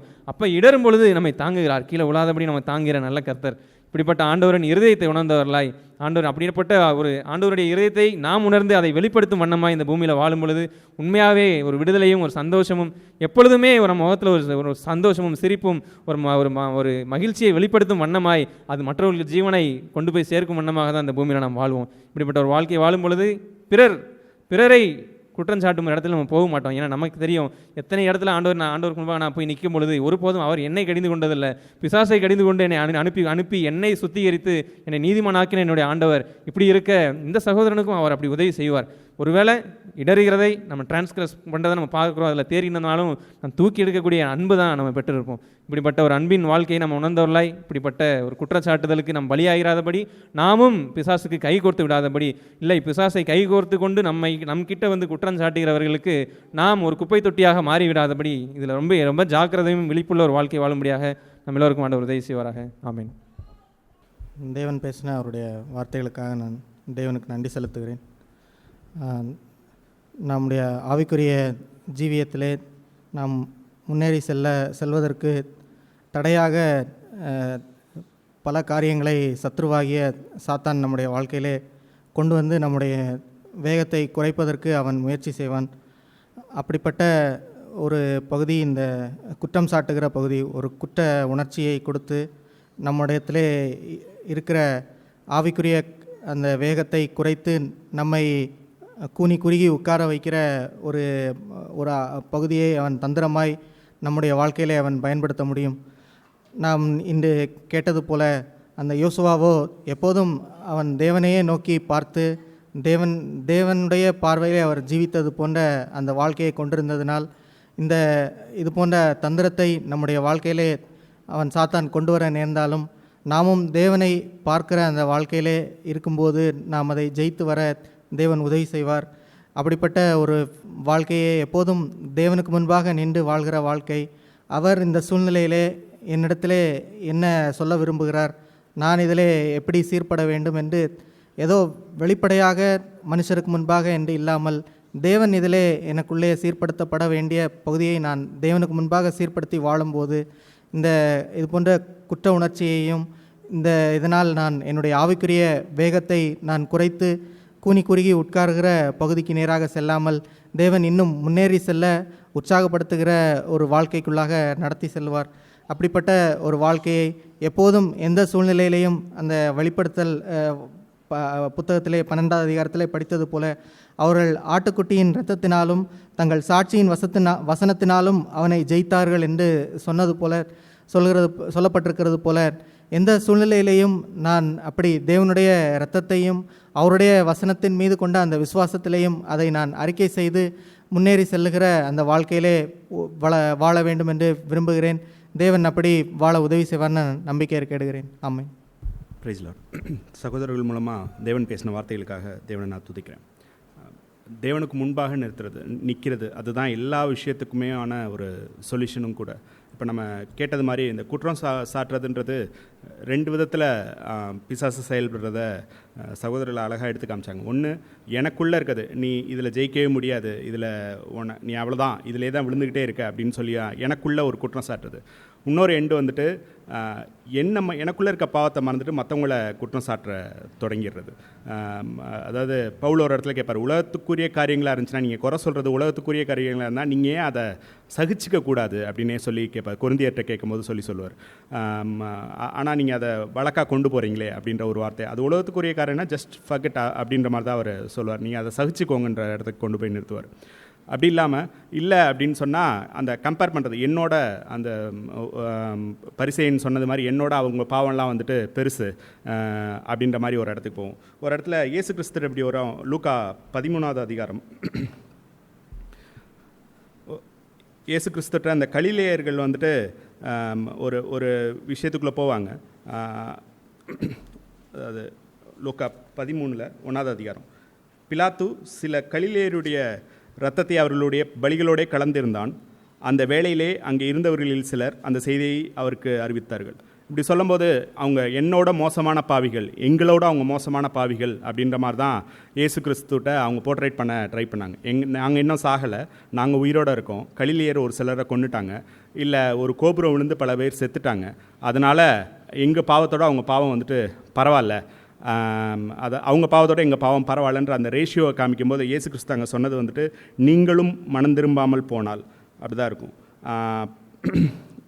இந்த 2வது வாசனம், இயேசு அவர்களுக்கு பிரதியுத்தரமாக அந்த கலிலேயருக்கு அப்படிப்பட்டவைகள் சம்பவித்ததே ஆனால் மற்ற எல்லா கலிலேயரை பார்க்கிலும் அவர்கள் பாவிகளாக இருந்தார்கள் என்று நினைக்கிறீர்களா? அப்படி அல்லவென்று உங்களுக்கு சொல்லுகிறேன். நீங்கள் மனம் திரும்பாமல் போனால் எல்லாரும் அப்படியே கெட்டு போவீர்கள். ரேஷியோலாம் கிடையாது, பாவத்தில் சின்னது பெருசுன்ற ரேஷியோலாம் கிடையாது. நான் சில விஷயங்களில் நின்றுக்கிட்டே இருக்கேன், அதனால் நான் வந்துட்டு சரியாயிடுவேன், அவங்களோட நான் பரவாயில்லன்ற அந்த ரேஷியோலாம் கிடையாது. பாவம்னா பாவம் தான், அதில் எந்த மாற்றமும் கிடையாது. நான் அதுலேருந்து மனம் திரும்பணும்னு தான் கர்த்தர் விரும்புகிறாரு. மனம் திரும்பாமல் போனால் அது சின்ன பாவமோ பெரிய பாவமோ இந்த ரேஷியோ வச்சுட்டு நான் சரியாக இருக்கேன்னு நினைக்காம அந்த கண்ணோட்டத்துக்கு தான் நம்ம அநேக நேரம் போயிடுறோம். ஒன்று, நான் என்னை குற்றம் சாட்டுறதுக்குள்ளே உட்காந்துட்டே இருக்கேன், நான் இதுலேருந்து மீள முடியாதுன்னு உட்காந்துட்டே இருக்கேன். இல்லாட்டி என்னை ஒரு பெரிய ஆளாக நிறுத்திக்கிட்டு நான் அவங்களோட நான் பரவாயில்ல அப்படின்ற ஒரு ரேஷியோவில் நின்றுக்கிட்டு இருக்கேன். அது ரொம்ப மோசமான ஒரு இடம். அப்படி இல்லாமல் எப்பயுமே கர்த்தரை மட்டுமே நோக்கி பார்த்துட்டு, அங்கே நம்ம வாசித்த அந்த யோசுவா வந்துட்டு வேறு எதுவுமே சொல்லலை. நான் எப்படி வாழ்ந்தேன்னு தெரியுமா, நான் ஊழியங்கள் கர்த்தருக்காக ஒரு இஸ்ரவேல் ஜனங்களை கூட்டிகிட்டு வந்தேன்றதெல்லாம் அங்கே எதையுமே அங்கே பேசாமல் தேவனை பார்த்து அங்கே நின்றுக்கிட்டு இருந்தார். அது அற்புதமான ஒரு காரியம். தேவன் தான் என்னை நியாயாதிபதியாக ஆக்க முடியும், அவர் தான் என்னோட நியாயாதிபதி, அவர் தான் எனக்கு நீதி செய்ய முடியுன்ற ஒரு இடம். அந்த இடத்துல இருந்தேன் அப்படின்னா நிறைய விஷயங்களுக்கு நான் தப்பி வைக்க முடியும். இதில் குறை இருக்கே அதில் குறை இருக்கேன்றதை பார்க்காம தேவனை என்ன நடத்துகிற பாதைகளை மட்டுமே நான் பார்த்து முன்னேறி போய்கிட்டு இருக்க முடியும். அப்படி ஒரு இடத்துல தான் நான் இருக்கணும்னு நான் விரும்புகிறேன். கர்த்தர் எனக்கு உதவி செய்வார், நம்பிக்கை இருக்கிறது. Praise lord. தேவன் சபையில் பேசின ஜீவனுள்ள வார்த்தைகளுக்காக நன்றி. ஆண்டவரை இந்த பூமியில் தகப்பனாக பெற்றுக்கொண்டு இருக்கிற ஒரு வாழ்க்கை விலையேற பெற்ற ஒரு வாழ்க்கையாக இருக்குது. எல்லாவற்றுக்கும் தேவனே ஊற்றுக்கண்ணாக இருக்கார். அவருடைய அனுமதி இல்லாமல் நம்மளோட வாழ்க்கையில் எதுவுமே நடப்பது கிடையாது. எபேசியர் புஸ்தகத்தை கடனாக படிச்சுட்டு இருக்கும்போது வசனம் என் மனசில் பதிஞ்சிச்சு. எபேசியர் 4 அதிகாரத்தில் 7 வசனம், கிறிஸ்துனுடைய ஈவின் அளவுக்கு தக்கதாய் நம்மில் அவனவனுக்கு கிருபை அளிக்கப்பட்டிருக்கிறது. இதை தொடர்ந்து படிச்சுட்டு இந்த 16 வசனத்துக்கு 15 வசனம், அன்புடன் சத்தியத்தை கைக்கொண்டு தலையாய கிறிஸ்துவுக்குள் எல்லாவற்றிலும் நான் வளருவர்களாக இருக்கும்படி அப்படி செய்தார். அவராரே சரீரம் முழுவதும் அதற்கு உதவியாக இருக்கிறது. சகல கணக்குகளினாலும் இசைவாய் கூட்டி இணைக்கப்பட்டு ஒவ்வொரு அவையும் தன் தன் அளவின்படி அது அன்பினால் தனக்கு பக்தி உண்டாக்குறதுக்கு சரீர வளர்ச்சியை உண்டாக்குறது தன் தன் பகுதி தான். ஒருத்தர் என்னை பாய்க்கிறாருன்னு சொன்னாக்கா அவர்கிட்ட தேவனுடைய கிரியை கிடையாது. அவர் தேவனுடைய சோபத்தை அவர் என்ன செஞ்சுருக்காரு, அறியாமல் இருக்கிறாரு. ஆனால் இதில் பவுல் சொல்கிறாரு, நீங்கள் இருளுக்குள்ளே இருக்கிறீங்க அப்படின்னு சொல்கிறாரு. நான் கிறிஸ்துவை நான் பெற்றிருக்கிறேன். எனக்குள்ள தேவனுடைய அன்பு, தேவனுடைய மனதுருக்கம், தேவனுடைய இரக்கம், அவருடைய பொறுமை, அவருடைய சாந்த குணம் எனக்குள்ளே இருக்கணும். நான் அதை எடுத்து காட்டணும். அதுக்கு தான் கிறிஸ்து என்னை அழைச்சிருக்காரு. 1 வசனத்தில் அவர் சொல்கிறாரு, நீங்கள் அழைக்கப்பட்டது போல அழைப்புக்கு பாத்திரவான்களாய் நடந்து சபையில் கேட்குறது போல் இந்த சத்தியம் ஆண்டவரே கொடுத்துருக்கீங்க. இதை அன்புடன் நான் கை கொண்டு தலையாய கிறிஸ்துவுக்குள் நான் என்ன செய்யணும், உறுதியாக இருக்கணும். ஆண்டவரே, மற்றவங்கள குற்றப்படுத்துறது, மற்றவங்கள என்னை ஒருத்தன் வெறுக்கிறான், என்னை ஒருத்தன் பகைக்கிறான், என்னை பார்த்து ஒருத்தன் போகிறேன்னா நான் அவன் அதில் குறைவாக இருக்கிறான். அந்த இடத்துல அவர் ஃபுல்லாக இல்லை, அவர் குறைபட. ஆனால் கிறிஸ்து எல்லாத்திலும் நிறைவாக இருக்கிறாரு, அவர் இடத்துல பூரணமாக இருக்கிறாரு, அவர் எனக்குள்ளே இருக்கிறாரு. அப்போ ஆண்டவரே, உங்களுடைய கிரிகள் என்னிலிருந்து வெளிப்படணும். ஆண்டவரே, உங்களுடைய சுபாவம் வெளிப்படணும். ஆண்டவரே, நான் என்னை தாழ்த்தணும். ஆண்டவரே, இன்னும் இந்த வழியில் என்னை நடத்தி என்னை உடைங்க. ஆண்டவரே, நான் பிக்கப்படணும், இன்னும் நான் உருவாக்கப்படணும், உண்மை போல் வாழணும். ஆண்டவரே, அவர் ஜனங்களை பார்த்தோன்னே அப்படியே மனதுருகினார். ஆண்டவரே, என்கிட்ட இல்லை ஆண்டவரே, மனதுருக்கத்தை கொடுங்க ஆண்டவரே, நான் இன்னும் இரக்கமாக இருக்கணும். ஆண்டவரே, இங்கே அப்படி தான் அவர் சொல்கிறாரு 32 வசனத்தில், ஒருவருக்கு ஒரு தயவாயும் மன உருக்கமாக இருந்து கிறிஸ்துவுக்குள் தேவன் உங்களை மன்னித்தது போல நீங்களும் ஒருவரை ஒருவர் மன்னியுங்கள். அந்த எதிரில் இருக்கிற நபர் என்னை குற்றம் சாட்டுறாரா, அவரை காட்டிய என்னுடைய தகுதி கொஞ்சம் உயர்வாக இருக்கணும். நான் அவரை அன்பு கூறணும், நான் அவரை நேசிக்கணும். நான் இயேசுவை போல் இல்லையே, நான் இயேசுவை போல் நான் வாழலையே, இயேசுவை போல் விட்டு கொடுக்கலையே, இயேசுவை போல் காரியங்களை செய்யலை, குப்பையாக இருக்க ஆண்டவர், எனக்குள்ளே குப்பையாக இருக்குது, நான் சரியில்லாமல் இருக்கிற ஆண்டவரே. உங்கள் உள்ளத்தில் புதுதானி ஆவியுள்ளவர்களாய் மெய்யான நீதியிலும் பரிசுத்தத்திலும் தேவனுடைய சாயலாக சிருஷ்டிக்கப்பட்ட புதிய மனுஷன் இயேசு எனக்குள்ள இருக்கிறாருன்னா அவருடைய வாழ்க்கை, அவருடைய ஜீவியம் சபையில் கேட்குறத அந்தந்த நேரத்தில் எடுத்து என்ன செய்யணும், நான் காட்டணும். அப்படி இல்லைன்னு சொன்னாக்கா அவர் என்னை குற்றப்படுத்துகிறாரு, அவர் இப்படி பண்ணுறாரு அப்படி பண்ணுறாருன்னு நான் சொல்கிறதுல எந்த ஒரு காரியம் கிடையாது. ஏன்னா அங்கே இருக்கிறது நமக்கு தெரிஞ்சு போச்சு. இந்த நபர் யார், அவருக்கு பின்னால் இருள் இருக்குது, இந்த நபர்கிட்ட என்ன இருக்குது, பிசாசு நிற்கிறான், கண்டுபிடிச்சிட்டேன். அப்போ நான் இதுக்கு அவர்கிட்ட யுத்தம் பண்ணணும், அதை விட்டு விளையிடுவோமே, அதை குறித்து நம்ம இப்போ தள்ளி போயிடுவோமே. அந்த நபர் சரியில்லாத இடத்துல இருக்கிறாரு. ஆனால் என்கிட்ட இருக்கிற தேவன் ராஜாதி ராஜாவாய் சிங்காசனம் வீட்டு இருக்கிற தேவன் இதயத்தில் வாசம் பண்ணுறாரு. அவர் எனக்குள்ளே வாசம் பண்ணுறார், அவருடைய ஜீவன் எனக்குள்ளே இருக்குது. அவர் எனக்குள்ளே வாழும்போது நான் எதுக்கு அந்த மனுஷனை பார்த்து நான் பின்வாங்கி போகணும், வேதனைப்படுத்த நான் எதுக்கு வேதனைப்பட்டு போகணும். வானத்தையும் பூமியை படைத்த தேவன் என்னோடு கூட இருக்கிறார். ஆண்டவரே, நான் இன்னும் என்ன செய்யணும், மனதுருக்கம் உள்ளவனாக இருக்கணும் ஆண்டவரே, இன்னும் மன்னிக்கிற மனுஷனாக இருக்கணும் ஆண்டவரே. யோசுவா என்ன செஞ்சார், அவர் அழுக்கு வஸ்திரம் தரித்திருந்தார். அவரை யார் குற்றம் சாட்டினா, பிசாசு குற்றம் சாட்டுறான். அப்போ ஒரு நபர் ஒரு நபர்கிட்ட என்ன செய்கிறார், குற்றம் சாட்ட வரேன்னு சொன்னாக்கா தேவோட ஞானத்தால் நிறைஞ்சிருக்கணும், நான் நிறைஞ்சிருக்கணும். ஆண்டவரே, தேவோட ஞானத்தை கொடுங்க. ஆண்டவரே, இந்த நபர் நபரோட குற்றம் சாட்டுறார். சாலமன் அப்படி தான் தேவோட ஞானத்தில் நிறைஞ்சிருந்தார். இவரை குற்றம் சாட்டுறாரு அப்படின்னு சொல்லும்போது அவர் செஞ்ச தீர்ப்பு நீதியாக இருந்துச்சு, நியாயமாக இருந்துச்சு. அப்போ தேவனுடைய ஆவியான இறக்குறதுன்னு சொன்னாக்கா நல்லதை மாத்திரம் சபையில் சொன்னது போல் ஒற்றை கண் பார்வையுடையவனா இரு அப்படின்னு சொன்ன, ஒரு கண் என்ன செஞ்சிரு மூடிடு, ஒரு கண் பார்வையுடனா இரு அப்படின்னு சபையில் சொன்னது போல் ஒரு கண் என் பக்கத்தில் மட்டும் என்ன இருக்கு ஆண்டவர், நீதிபடி நியாயப்படி ஆண்டவரே நான் சரியாக செஞ்சு என் வாழ்நாள் முழுக்க முடியும் நாமத்தை மகிமைப்படுத்தணும் ஆண்டவரே. ஒரு நாள் நம்ம மற்றவங்களை குறித்து நம்ம என்ன செய்யணும், பிசாசினுடைய காரியங்களை குறித்து நம்ம என்ன செய்யணும், நான் மற்றவங்களை நம்ம பேச வேணாம். எனக்குள்ள தேவன் என்ன செய்கிறாரு, தேவனுடைய கிரியை வெளிப்படட்ட ஆண்டவரே, இப்படி நாம என்ன செய்யணும் ஆண்டவரே, மகிமைப்படட்ட ஆண்டவரே. இன்னும் நாம ஆண்டவரே எங்கள் சபையில் நாங்கள் போகிற இடத்துல வேலை செய்கிற இடத்துல ஆண்டவரே நாம இன்னும் அதையும் என்ன செய்யணும், மகிமைப்படணும் ஆண்டவர். அதுக்கு என்ன வழி ஆண்டவரே, அதுக்கு வேண்டிய காரியங்களை ஒழுங்குபடுத்துங்க ஆண்டவரே, அப்படி நம்ம கேட்கணும். ஆண்டவர் சொல்கிறாரு, உன்னை தொடுறவன் வந்து கண்மணியை போல உன்னை என்ன செய்கிறாரு, என்னுடைய கண்மணி அப்படின்னு சொல்கிறாரு.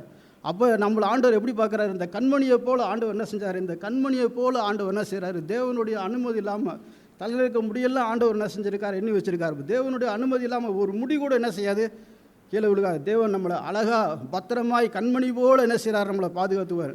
நல்ல தகப்பனாக இருக்கிறார், நல்ல ஆண்டவராக இருக்கிறார், ஒரு குறையில்லாமல் நடத்துகிறார். அப்போ பிசாசு என்ன செய்கிறான், இரவும் பகலும் சொந்த சகோதரருக்கு குறைமா குற்றம் சாடுறேன்னா, அப்போ அந்த நபரை வந்து நீங்கள் கண்டுபிடிச்சிட்டீங்க ஆண்டவரே, இந்த நபருக்கு பின்னால் இந்த ஆவி கிரியை செய்யுது. அப்போ அந்த ஆவியை மட்டும் நம்ம என்ன செய்வோம், எய்த்து நிற்போம். இவங்களை மன்னிங்க ஆண்டவரே, இவங்களை ரட்சிங்க ஆண்டவங்களே, எங்களை விடுதலையாக்குங்க ஆண்டவரே, அப்படி சொல்லி ஜெபம் பண்ணுவோம். ஆமீன். கர்த்தருக்கு ஸ்தோத்திரம். சகோதரர் மூலமாக கர்த்தர் பேசின வார்த்தைக்காக கர்த்தருக்கு நன்றி செலுத்துகிறேன். குற்றஞ்சாட்டப்படுதல், இது ஆண்டவருக்குள்ளே நான் வளர்கிறப்போ 2 விதமாக இந்த குற்றஞ்சாட்டுதல் ஆவி இருந்திருக்கு. ஒன்று, பிசாசானவனே என்னை நேராக இவன் செய்ததே திருப்பி திருப்பி செய்து கொண்டிருக்கிறான், நீ எப்படி ஆண்டவர்கிட்ட போய் திருப்பி திருப்பி அதே மன்னிப்பு கேட்டு கிறிஸ்தவ வாழ்க்கைன்னு ஒன்று வாழ்ந்துகிட்டே இருக்குங்கிற மாதிரி இருந்திருக்கு. இன்னொன்று, என்னையை பற்றி நானே நம்ம இவ்வளோ கேவலமாக இருக்கோமே, நம்ம இப்படியே இருக்கோமே அப்படியே இருக்கோமே என்று ஆண்டவர் முன்னாடி போய் நினச்சிட்டு ஆண்டவர் சமூகத்துக்கே போகாமல் இருந்ததும் உண்டு. ஆனால் இந்த 2வது விஷயத்துக்கு வரப்போ தேவன் எப்போவுமே தேவனுடைய சமூகத்துக்கு செல்ல செல்ல உணர்ந்தது என்னென்னா, நான் அந்த ஒரு விஷயத்தில் மட்டும் குறையப்பட்டனா இல்லை, என்னிடத்தில் நன்மைன்னு ஒன்றுமே இல்லை அப்படிங்கிறது தான். தேவன் தாமே அந்த நன்மையை உருவாக்கி அதில் அது வேறு விட்டு வர அவர் ரத்தத்தை சிந்தி எனக்கு வந்து அந்த வழியை ஏற்படுத்தி கொடுத்துருக்கார் அப்படின்னு சொல்லி அந்த அந்த அறிவு அதுக்கப்புறம் தான் தேவனிடத்தில் செல்ல செல்ல தான் அந்த அறிவு வளர்ந்தது. பிசாசானவன் குற்றம் சாட்டுறதை என்னால் என்னுடைய சுய நீதியை வச்சு மேற்கொள்ள முடியல. நான் இத்தனை விஷயம் கரெக்டாக தானே செஞ்சேன் அப்படின்னு. ஆனாலும் எப்படி யோசுவாவை தேவன் நியாயப்படுத்தினாரோ அதேமாரி எல்லா சூழ்நிலையிலும் தேவன் என்னை நியாயப்படுத்துகிறவராக இருந்திருக்கார். அவர் என்னுடையவன், அவன் ரத்தத்தால் கழுவப்பட்டவன். அவர் வசனங்கள் மூலமாகவும் அவருடைய ஆவியானவர் மூலமாகவும் நிறையா சூழ்நிலைகளில் அந்த குற்றஞ்சாட்டுதலுக்குள்ளேயே நெகட்டிவாக போயிடாமல் எப்படியாவது எந்திரிச்சு ஓடிடணும், நம்ம எப்படியாவது முன்னேறி செல்லணும் ஆண்டவருக்குள்ளே அப்படிங்கிற ஒரு வாஞ்சை எப்போவுமே ஆண்டவர் எனக்கு தந்திருந்தார். அதுக்காக நான் ஆண்டவருக்கு நன்றி சொல்கிறேன். இந்த குற்றஞ்சாட்டுதலில் இன்னொரு பங்கு இருந்தது. இவ்வளவா மன்னிக்கப்பட்ட நான் வந்து மற்றவர்களை குற்றஞ்சாட்ட நிறைய நேரம் துணிஞ்சிருக்கேன். சில நேரம் அது வார்த்தைகளாக வெளிப்படும், ஆனால் நிறைய நேரம் இருதயத்தில் தோன்றும், அவர்களுடைய காரியம் என்ன, இவர்களுடைய காரியம் என்ன, இவர்கள் இப்படி இருக்கிறார்களேன்னு தோன்றப்ப எனக்கு நிறைய நேரம் கரெக்டாக ஞாபகம் பண்ணுற வசனம் வந்து சீசருக்குள்ளே நடந்து போயிட்டுருக்கப்ப ஆண்டவர்கிட்ட கேட்பாங்க இவனுடைய காரியம் என்ன அப்படின்னு கேட்குறப்ப ஆண்டவர் அந்த கொஸ்டினை என்கரேஜ் பண்ணவே மாட்டார். நான் வர்ற அளவுக்கும் உயிரோடு இருந்தால் அது உன்னோட இது இல்லையே அப்படிங்கிற மாதிரி அதை பதில் சொல்லி முடிச்சிருவார். அந்த மாதிரி நம்ம சகோதரர் குறித்தும் மற்றவர்கள் குறித்தும் தேவனால் கழுவப்பட்டு நீதிமானாக்கப்பட்ட நான் வந்து தேவனுடைய கர்த்தருக்குரிய நியாய தீர்ப்பை என் கையில் எடுக்கிறது வந்து பெரிய பாவம். அத்தகைய பாவத்தை செய்யாது இருக்கணும்னு சொல்லி தேவன் எல்லா சூழ்நிலையும் உணர்த்து இருக்கிறார். அத்தகைய வாழ்க்கையிலையும் குற்றஞ்சாட்டப்பட்டு அதில் அடைந்து போக விடாமல் எப்போதும் சுதந்திரமாக தேவனுக்குள்ளமாக சந்தோஷமாக இருக்க கிருபை செய்யணும். கர்த்தர் நமக்கு அது உதவி பெறுவாராக. Praise the Lord. ஆண்டவர் இப்போ பேசின வசனங்களுக்காக நன்றி. சகோதரமாக பேசின வசனத்துக்கும் நான் ரொம்ப நன்றி உள்ளவனாக இருக்கேன். இவ்வளவும் கூட தகுதி இல்லாத என்ன ஆண்டவர் வந்து ரட்சிச்சார். இருந்தாலும் வாழ்க்கையில் என்னுடைய கீழ்ப்படியாமனால் ரொம்ப அவருக்கு விரோதமான ஒரு வாழ்க்கை வாழ்ந்து கொண்டு இருந்தேன். அப்போ அதனாலே வந்து நானே என்னவே ரொம்ப செல்ஃப் கண்டம்னேஷன் பண்ணிவிட்டு கூட கொஞ்சம் ஆண்டவர் விட்டு விலகி போயிட்டு இருந்த நாட்களில் அவர் கிருபையாக என்னை மீண்டும் என்னை வந்து தன்னுடைய பிள்ளையாக அவருடைய புத்திர சுகாரத்தின் ஆவியால் நிரப்பி அப்பா பிதாவே அப்படின்னு அவரை அழைக்கக்கூடிய ஒரு மறுவாழ்வு எனக்கு கொடுத்துருக்கபடியால் நான் ஆண்டவருக்கு நன்றி செலுத்துகிறேன். இப்படி ஒரு எக்ஸ்பீரியன்ஸில் வந்தனால இந்த கண்டம்னேஷன் பற்றி என்னால் நல்லா உணர முடியுது.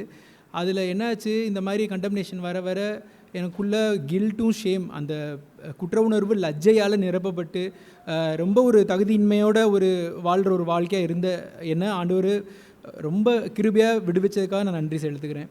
அப்படி இருக்கையில் எனக்கு ஒரு என்கரேஜிங்காக இருந்த ஒரு வசனம்னு பார்த்தா தெசலோனிக்கன்ஸ் 1 தெசலோனிக்கன்ஸ் 5 23-24 அவ்வளோ கஷ்டமான ஒரு எல்லா பாடுகளும் என்னையவே குற்றப்படுத்தி காயப்படுத்தி கொண்டே இருந்தேன். வணங்கா கழுத்து உள்ளவனா முள்ளில் மிதிச்சுக்கிட்டு இருந்த என்னையே ஆண்டவர் மன்னித்து மீண்டும் தன்னுடைய மகனாக ஏற்றுக்கிட்டாரு.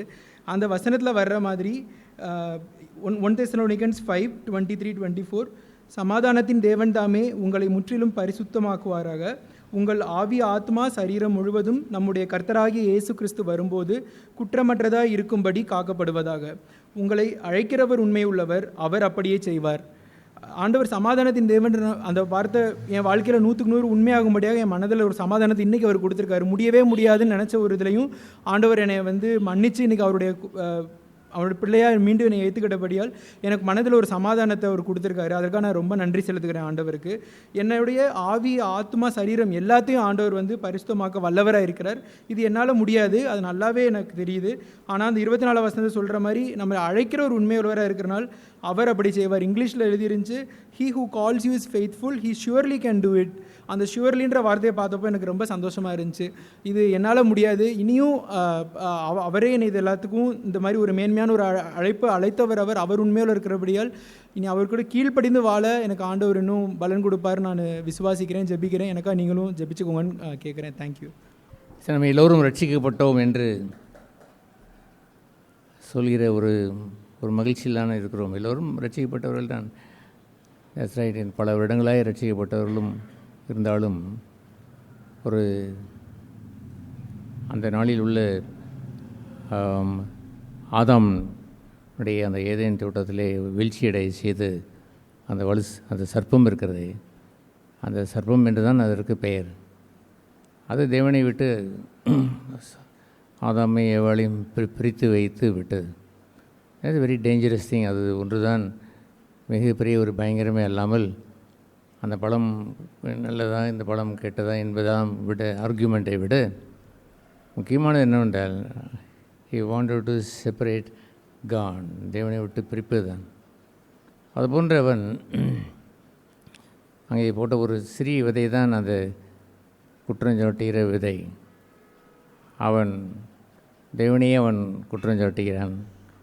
தேவனை அப்படியே அவர் சொன்னார், இது புசிக்கும் நாளிலே நீ சாக மாட்டாய் என்று அவர் சொன்னார். இல்லை நீ சாவாய் என்றார் சொன்னார். இல்லை நீ சாக மாட்டாய் என்றவன் பொய் சொல்கிறான். தேவனுக்கு விரோதமாய் அவன் குறை சொல்கிறான். தட் பாய்சன் கோஸ் தேர். அங்கே உள்ளே போய் சந்தேகம் என்று உள்ளே வந்தவுடன் அந்த சந்தேகத்தை வைத்து கடவுளுடைய தேவனுடைய அன்பை அவன் அவன் கொண்டு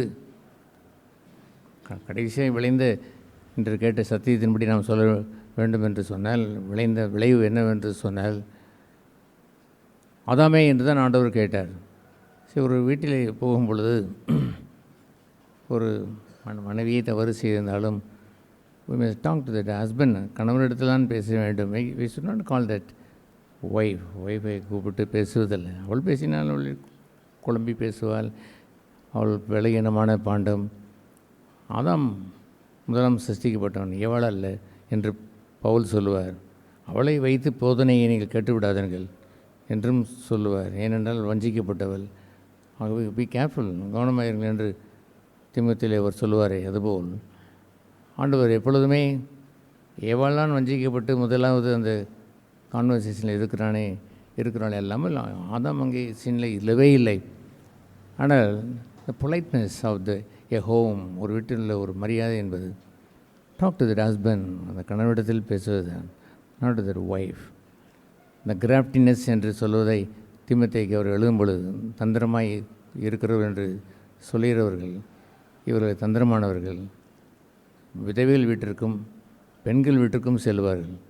சென்று அவர்கள் ஆறுதல் சொல்வதை போல் ஜெபம் செய்வதை போல் make a lot of confusion தான், பெரிய குழப்படியை ஏற்படுத்தி விட்டு வருவார்கள். We must be careful in a home respect என்று சொல்வதை டாக் டு த ஹஸ்பண்ட், கணவனிடத்தில்தான் பேசுவதற்கு பழகிக்கொள்ள வேண்டும்.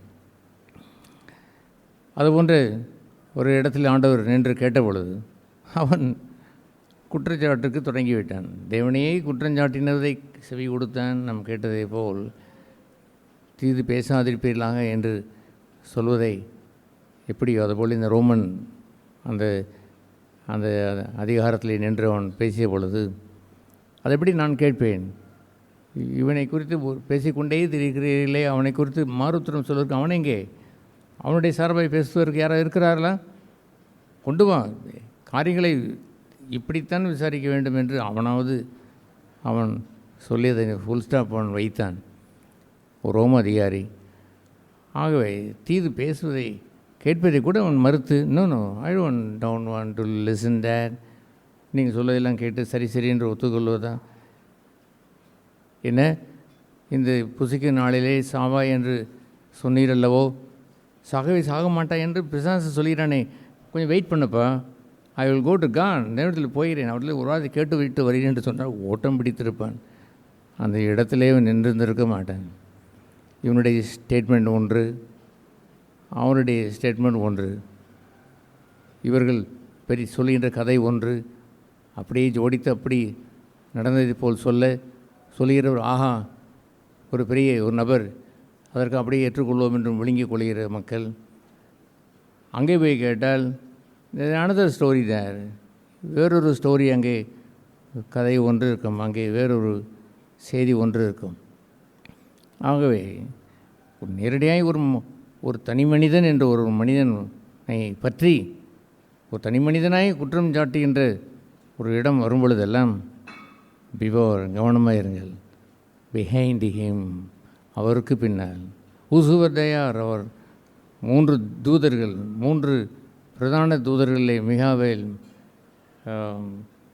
மைக்கேல் அண்டு என்ன சொல்லுவோம், Gabriel and Michael and Lucifer, 3 பிரதான தூதர்கள் ஒருவனாக இருந்தால்தான் நமக்கு என்ன. ஹி கம்ஸ் அலோன், தனியாய் வந்து அவன் பேசுகிறான்னு பாருங்கள். That is the evil spirit, that is சகோதரர்களை குற்றம் சாட்டுகிறவன் ஒருவன் வந்து பேசுவதை கவனம்.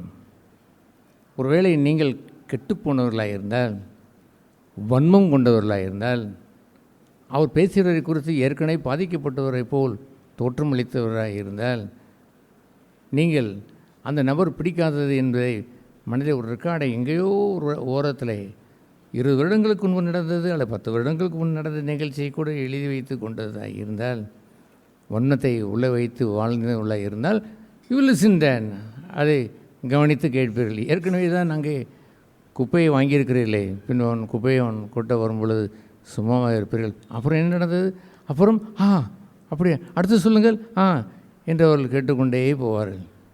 அந்த ரோமன் சொல்வதை போல, ரோம அதிகாரி சொன்னதை போல, ஸ்டாப் இட், நிறுத்துங்கள், நீங்கள் பேசுவதை நான் கேட்பதாக இல்லை.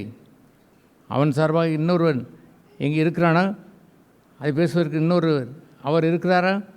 இருதரத்தார் பேசுவதை கேட்டல்லவோ நியாயம் ஒன்று வேண்டும் என்றாவது அவன் சொல்லியிருந்திருக்கக்கூடும். த ஃபர்ஸ்ட் ஸ்டெப், முதல் ஸ்டெப்பை when a man come alone, தனியாய் வந்து தனியாய் ஒருவரை குறித்து பேசுவார் என்றார், அவர் மீது பழைய வன்மம் இருந்தால் கூட ஜாக்கிரதையார்கள்.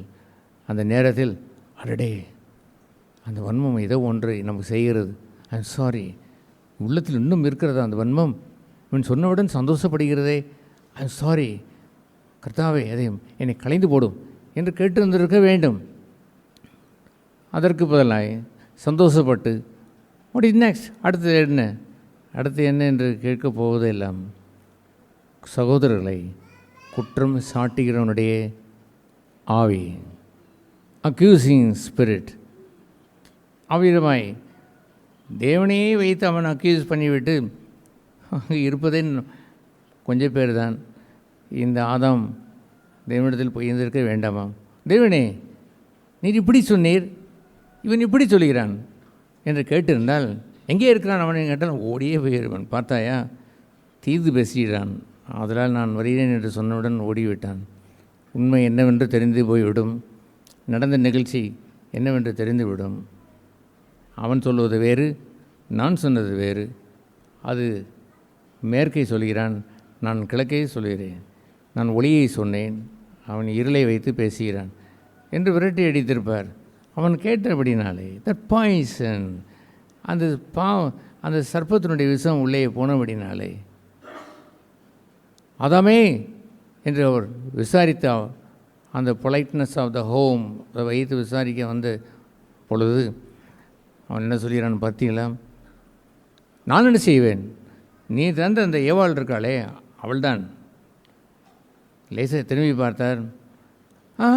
நான் அல்ல, அதை பாருமா போய்விட்டான், அந்த பயல் போய்விட்டான், அந்த சர்ப்பந்தான் எனக்கு சொன்னான். Get out, everybody get out, எல்லோரும் போங்கள். அவன் போனான், நீங்களும் கெட்டீர்கள், வெளியே போங்கள் என்று விரட்டி வைத்து விட்டார். ஆகவே அதுபோன்ற சர்ப்பம் என்ற பெயர் பிற்காலங்களிலே அதுக்கு என்ன பெயர் என்று தெரியுமா? வலு சர்ப்பம் என்று பெயர். நாம் வாசித்தோமே அந்த வெளிப்பட்டின விசேஷம் 12ஆம் அதிகாரத்தில். அவனுக்கு என்ன பெயர்? வலு சர்ப்பத்தோடு ஒரு யுத்தம். எங்கப்பா அந்த வலு சர்ப்பத்தில் யுத்தம் எப்படிப்பட்டது என்று தெரியுமா?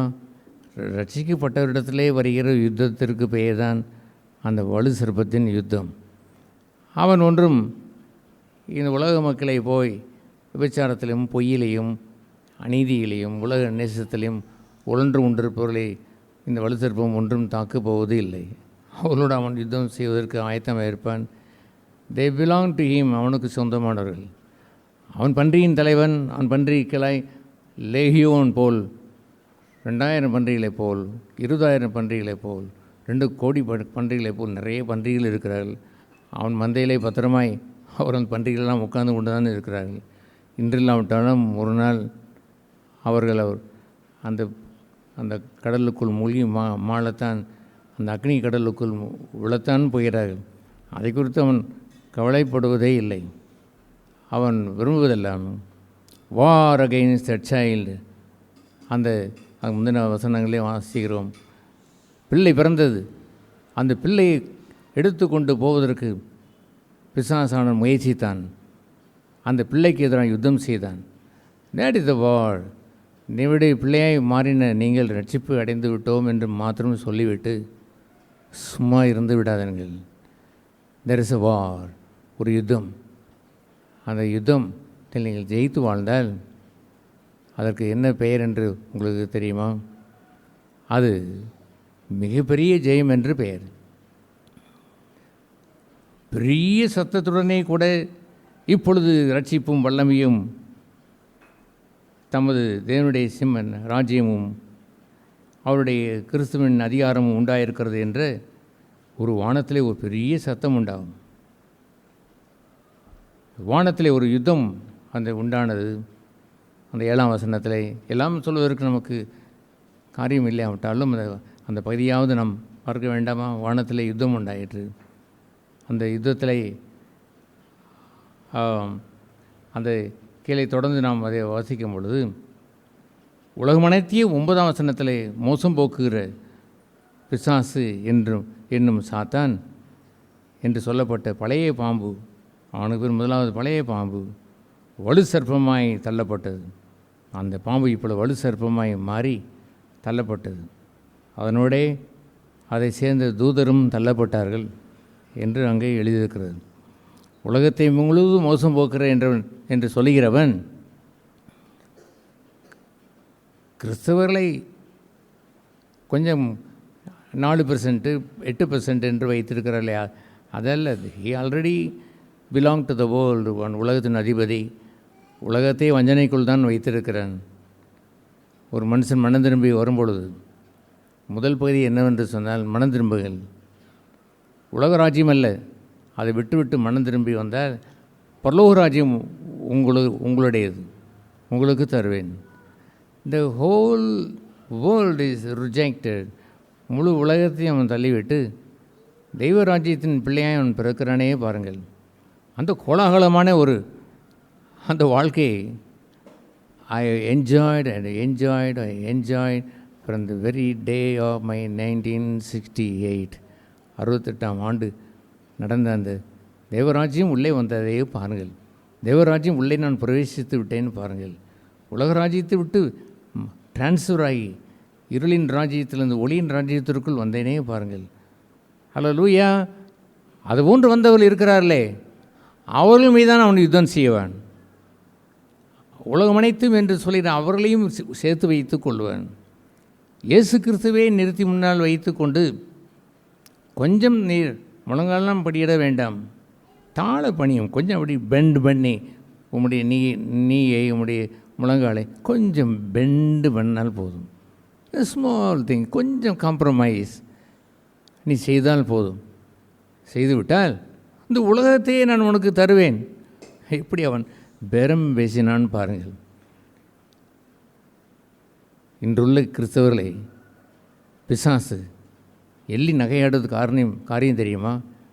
அற்ப பணத்திற்காக, அற்ப தங்கள் சொந்த கௌரவத்திற்காக, அற்ப கொஞ்சம் லாபத்திற்காக சும்மா கொஞ்சம் தட்டி விட்டு அவரை விழ வைத்து விட்டு ரட்சிக்கப்பட்டாரெல்லாம். ரட்சிப்பு தேவனுடைய ராஜ்யம் உள்ளே வந்து விட்டதாம். பாருமையா, ரட்சிக்கப்பட்ட அந்த மக்களை கொன்று விட்டேன், அழித்து விட்டேன் என்று கொக்கரிக்கிறான். எது பெரிய ரட்சிப்பு என்று உங்களுக்கு தெரியுமா? ரட்சிக்கப்பட்ட பிறகு அந்த உலக ராஜ்யத்திற்கு ஒருவனை வெல்லுவது தான் மகா பெரிய ரட்சிப்பு.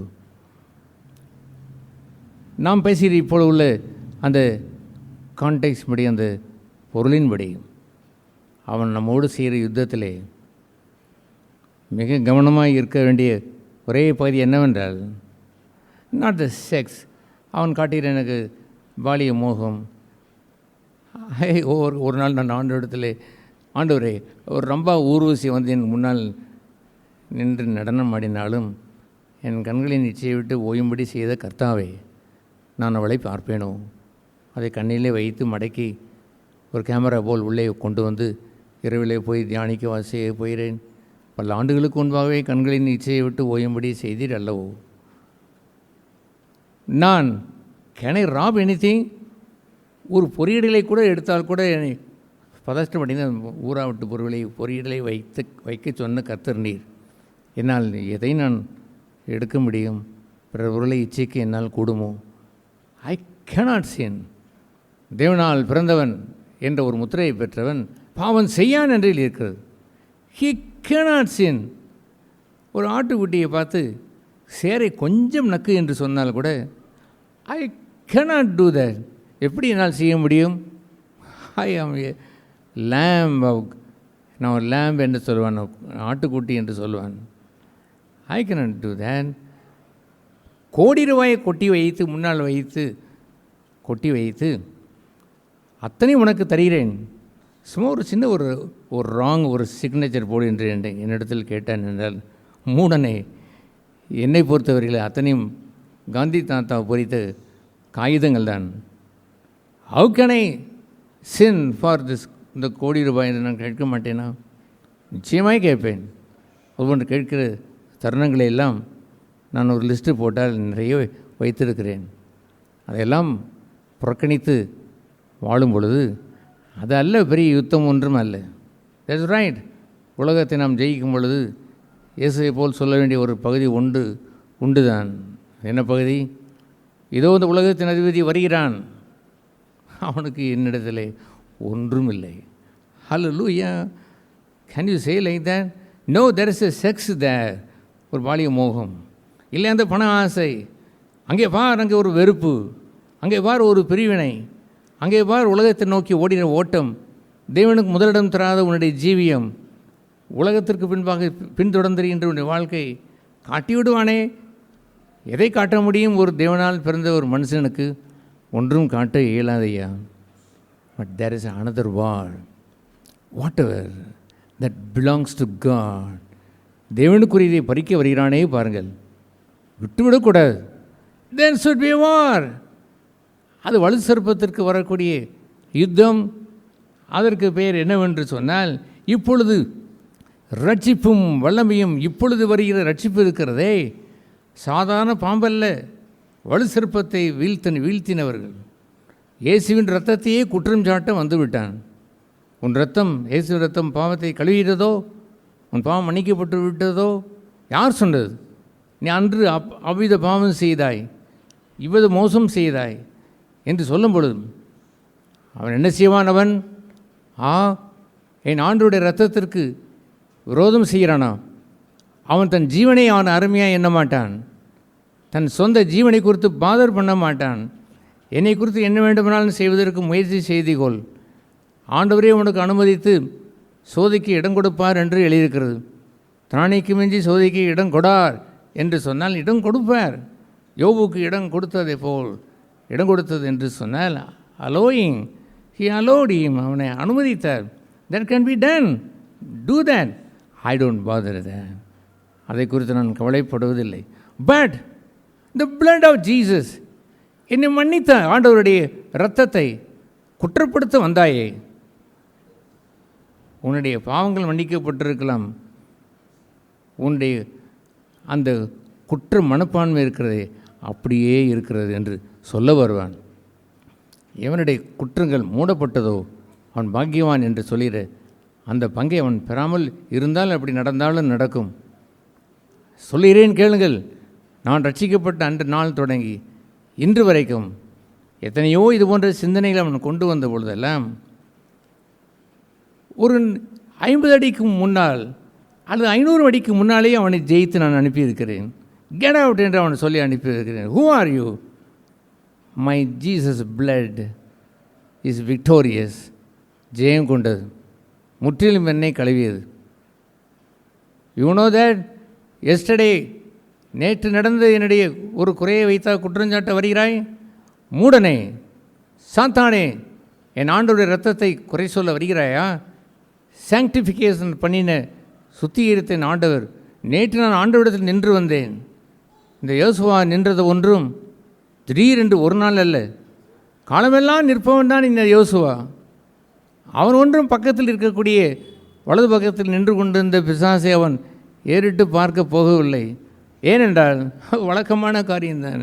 He will come and accuse me. அவ்வளோதான், போச்சு, உன் கிறிஸ்தவ ஜீவியமே தொலைந்தது. இனி என்ன அடுத்து பாவம் செய்ய, அடுத்தடுத்து பாவம் செய்ய வேண்டியதானே. இப்போ என்ன, கொஞ்சம் குளித்தவன் என்னது என்னமோ முழுகினவன், குளித்தவன் முழுகினான் என்னமோ என்று சொல்வார். அதுபோல் போயிடுச்சு, எல்லாம் போச்சு என்று அவன் சொல்லிவிட்டு இன்னும் பாவம் செய்ய என்று சொல்லுவான். பெரிய பாவம், நேற்றே கோவப்பட்டாய், அவ்வளோதானே, உடைத்து தள்ளு என்று சொல்லுவான். நேற்றே புறங்கூறினா இன்று தாராளமாக புறங்கூறு என்று அவன் சொல்லுவான். நேற்று உள்ள காரியத்தை வந்து கேட்க வரும் பொழுது கூட, சாத்தானே, குற்றஞ்சாட்டுகின்ற சாத்தானே, இரவும் பகலும் என்று கூட பார்க்காமல் எதையாவது ஒன்றை வைத்து சொல்ல வருகிறாயே, உனக்கு தெரியுமா சாத்தானே, நான் முன்பாக நிற்கவில்லை. I was standing before the angel of the Lord, கர்த்தருடைய தூதனுக்கு முன்பாக நின்றேன். என்ன செய்தார் உனக்கு தெரியுமா? அவர், நான் உனக்கு வெண்வஸ்திரம் தரேன் என்று கொடுத்தார். அவன் மேல் போட்ட அழுக்கு வஸ்திரங்களை சகரியா உன்னோடு கூட எல்லோரோடையும் சேர்ந்து அதெல்லாம் எடுத்து போடு என்று சொன்னார். அப்படி இருக்க வேண்டும் ஒரு சபை. என்ன, எங்கள் சபையை குறித்தா தீமை பேசுவதா? we will take it away, don't do that. என்ன தைரியம் உங்களுக்கு? ஜீவனில் தேவனுடைய சபையை குற்றஞ்சாட்டுவதற்கு என்று அவர்கள் நின்றார்களா? நின்றிருந்திருப்பார்கள் என்று சொன்னால் அதற்கு பெரிய ரட்சிப்பு, வலு சர்ப்பத்தை வென்ற ரட்சிப்பு. தன் ஆண்டவருடைய புண்ணியத்தை, தன் ஆண்டவர் தந்த இரத்தத்தினுடைய புண்ணியத்தை சாங்டிஃபை பண்ணின, தங்களை சுத்திகரிக்கப்பட்டு வருகின்ற சபையை தீது பேசுகிறார்களே, அதற்கு எதிர்த்து நின்றிருந்திருக்க வேண்டும். தங்கள் ஜீவனை பார்க்க மாட்டார்கள், தங்கள் ஜீவனை குறித்து அக்கறைப்படுவார்களாம். என்னை குறித்து என்னெல்லாம் சொன்னார்களே என்று தோண்டு போனானாம். அவனை பார், அந்த இயேசுவை பார், தோண்டாக போனார். இவ்வளவு குற்றஞ்சாட்டினார்களே, நீர் என்ன சொல்ல போகிறீர்? He did not open his mouth. He was standing like the lion of the Judah. யூதாவின் சிங்கத்தை போல் அவனுக்கு முன்பாக நின்றார். வாழ்ந்த வாழ்க்கையோ அடிக்கப்பட்ட ஆட்டுக்குட்டியை போல் அங்கே நின்றார். அவன் தேவனுக்குரிய காரியங்களை சீண்டினானே பாருங்கள். பாரும், இயேசுவே, உம்மை சிலுவில் அறையவோ அறையாமல் இருப்பதற்கோ எனக்கு அதிகாரம் உண்டு. நான் தான் உனக்கு ஆண்டவர். இப்பொழுது யார் சொன்னது? Nobody can have authority over me. Only God. I worship God alone. ஆண்டவர் ஒருவர் இருக்க அவர் அறியாமல் ஒன்றும் நடப்பதில்லை. உமக்கு அதிகாரம் இல்லை ஐயா, நீ ராஜாவோ என்று yes I am a king, not for this world. இந்த உலகத்திற்கு அல்ல. அதற்கு நான் தேடி போனதும் அல்ல. அந்த உலகத்தினுடைய ராஜ்யத்தினுடைய கிரீடத்தை கொண்டு வந்த பொழுது மறுத்து நான் வனாந்திரத்திற்கு ஓடியவன். ஒன்றும் எனக்கு தேவையில்லை. பணப்பையை கூட நான் வைத்திருக்கவில்லை. இந்த பொருளாளர் தூக்கி கொண்டு வந்தான். நானே அதை தொட்டதில்லை. நான் அல்ல இந்த உலகத்திற்கு. King of the kingdom of God. தேவனுடைய ராஜ்யத்திற்கு ஒரு ராஜாவாய் வாழ்ந்திருந்திருக்க வேண்டாமா? He is the king of the righteousness என்று எபிரேயரில் சொல்வார். நீதிக்கு ராஜா. He is the king of the peace. சமாதானத்திற்கு ராஜா. தேவனுக்குரிய அத்தனைக்கும் ராஜாவாய் உங்களை சூட்டுவதற்கு ஆசையாக இருக்கிறாரே. அப்படி இருந்திருக்க தேவன் கொடுத்த ஒரு பங்கை பறிக்க வரும் பொழுது ஸ்டாண்ட் அப் தேர். தெய்வ சமாதானத்தை பறிக்க வரும் பொழுது ஸ்டாண்ட் அப் தேர், நின்றிருந்திருக்க வேண்டும்.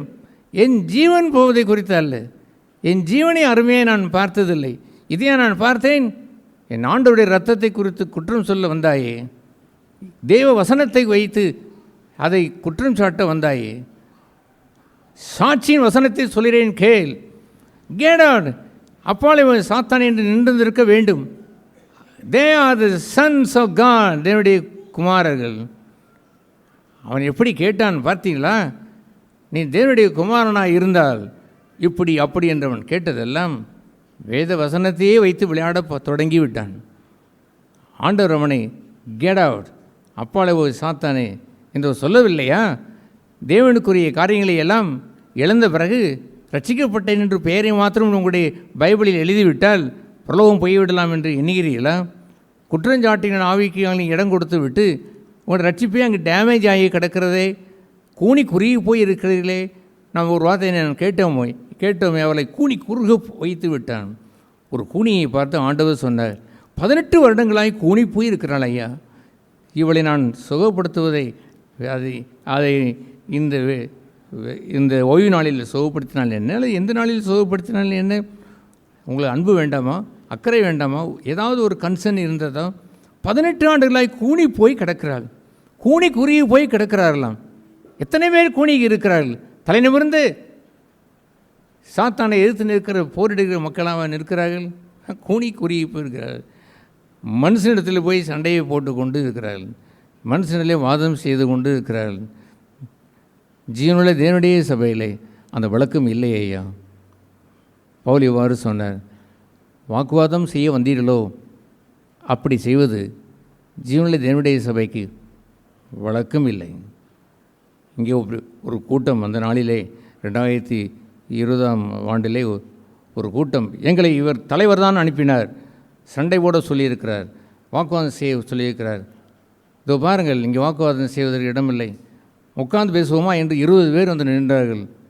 நோ சீட் அட் ஆல், ஒரு இல்லை, நின்று பேசிவிட்டு போங்கள் என்று சொல்ல வேண்டும் என்று அவர்கள் வாக்குவாதம் ஆரம்பித்த பொழுது ஸ்டாப் இட், வாக்குவாதம் செய்து 1/4 மணி நேரம் ஆகிவிட்டது. இது அத்தனைக்கும் ஜீவனுள்ள தேவனுடைய சபையிலே நான் வாக்குவாதம் செய்ய வரவில்லை, கணக்கு ஒப்புவிக்க வேண்டும். நோ வி வில் டூ தேன். இதை கண்டினியூட் ஷவுட்டட், சத்தமிட்டார்கள், கேவலமான வார்த்தைகளெல்லாம் பேச தொடங்கி விட்டார்கள். 25 பேர் சுமார் நின்றார்கள். நாங்கள் அந்த நேரத்தில் நின்றது 1-2 பேர் கூட நின்று கொண்டு சகோதரர் நின்றார்கள். அதுபோன்று அந்த நேரத்தில் நான் கேட்டேன், இப்பொழுது 1/2 மணி நேரம் ஆகிவிட்டது. அத்தனைக்கும் எவ்ரிபடி பேரே சொல்லி நான் சொன்னேன், இவள் அனைவரும் எனக்கு தெரியும், அத்தனை பேரும் தேவனுக்கு கணக்கு ஒப்புவிக்க வேண்டும், அது யாராயிருந்தாலும் சரிதான் என்று ஒவ்வொருவராய் நான் பேர் சொல்லி you are answerable to God என்று நான் சொன்னேன். 1 மணி நேரமானது, 1.5 மணி நேரமானது, சொல்லிக்கொண்டே இருந்தேன். அது வரைக்கும் வாக்குவாதம் நடந்ததோ? No, I have never entered into that வாக்குவாதம். அது நமக்கு பழக்கம் இல்லை. ஆனால் தேவனுடைய காரியத்தை சொன்னேனோ? Yes, you are answerable to God. தேவனுக்கு கணக்கு ஒப்புவிக்க வேண்டும். இந்த 1.5 மணி நேரம் என்று கடைசியாய் 2 மணி நேரம் நின்றே அவர்கள் வாக்குவாதம் செய்ததை கேட்ட பிறகு நான் I have to use my authority of God, என்னுடைய அதிகாரத்தை நான் பயன்படுத்த வேண்டும். ஆல் ப்ளீஸ் கெட் அவுட், எல்லோரும் வெளியே போங்கள் என்று சொன்னவுடன் they all went out, வெளியே அவர்கள் சென்றார்கள். This is the church of God. ஜீவனில் தேவனுடைய சபை. ஜீவனில் தேவனுடைய சபையில் வாக்குவாதம் செய்து எங்களுக்கு பழக்கமில்லை என்று சொல்லி அனுப்பி வைத்தேன். நாம் எதை பார்த்தோம்? ஜீவனையும் அருமையாக நாம் எண்ணுவதில்லை. தனியாய் என்னை குறித்து எதை வேண்டுமானாலும் பேசட்டும், அது இயேசுவே சொன்னார். நீ பெயல்செபூல் என்று சொன்னார்கள். பிசாசின் தலைவன் என்று அவரை குறிப்பிட்டு அவர் சொன்னார்கள். ஈவன் பொய்யன் என்று அவர்கள் சொன்னார்கள். என்னதான் சொல்லவில்லை, எல்லாமே அவர்கள் சொன்னாலும் மனுஷகுமாரனுக்கு முன்பாக நீங்கள் என்ன சொன்னாலும் கணக்கு நான் கேட்பதில்லை, என் ஜீவனையும் பார்ப்பதில்லை. இப்பொழுது நான் சரியாக அறைவதற்கு ஒப்பு கொடுத்துருக்கிறேனே, அதுவும் கூட நான் பார்க்கவில்லை.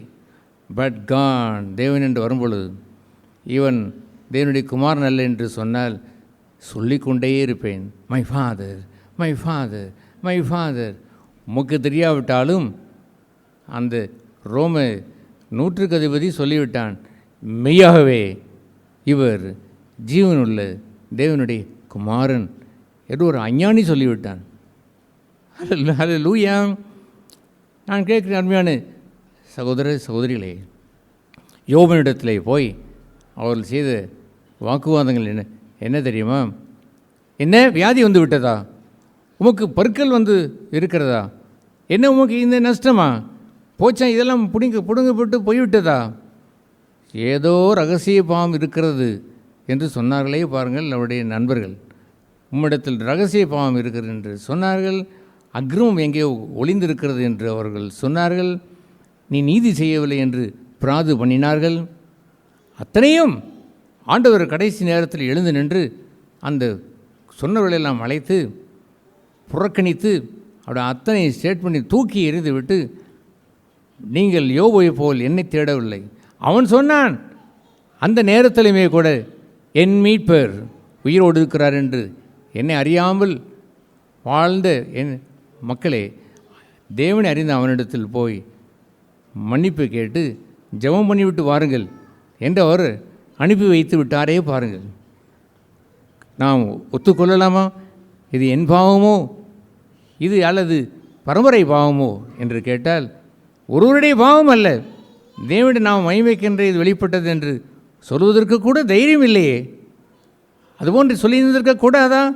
God is with me. அன்றும் சுகத்தோடு இருக்கும்போது இருந்தார், பலவீனமாக இருந்தபொழுது அவர் இருந்தார். இன்னமும் சொல்லப்போனால் என் பலவீனத்தில் அவருடைய பலன் வந்து பூர்ண சுகம் கொடுத்தது என்று சொல்லுவான். அவருடைய கிருபையே எல்லாவற்றுக்கும் போதும் என்று அவன் புகழுவான்.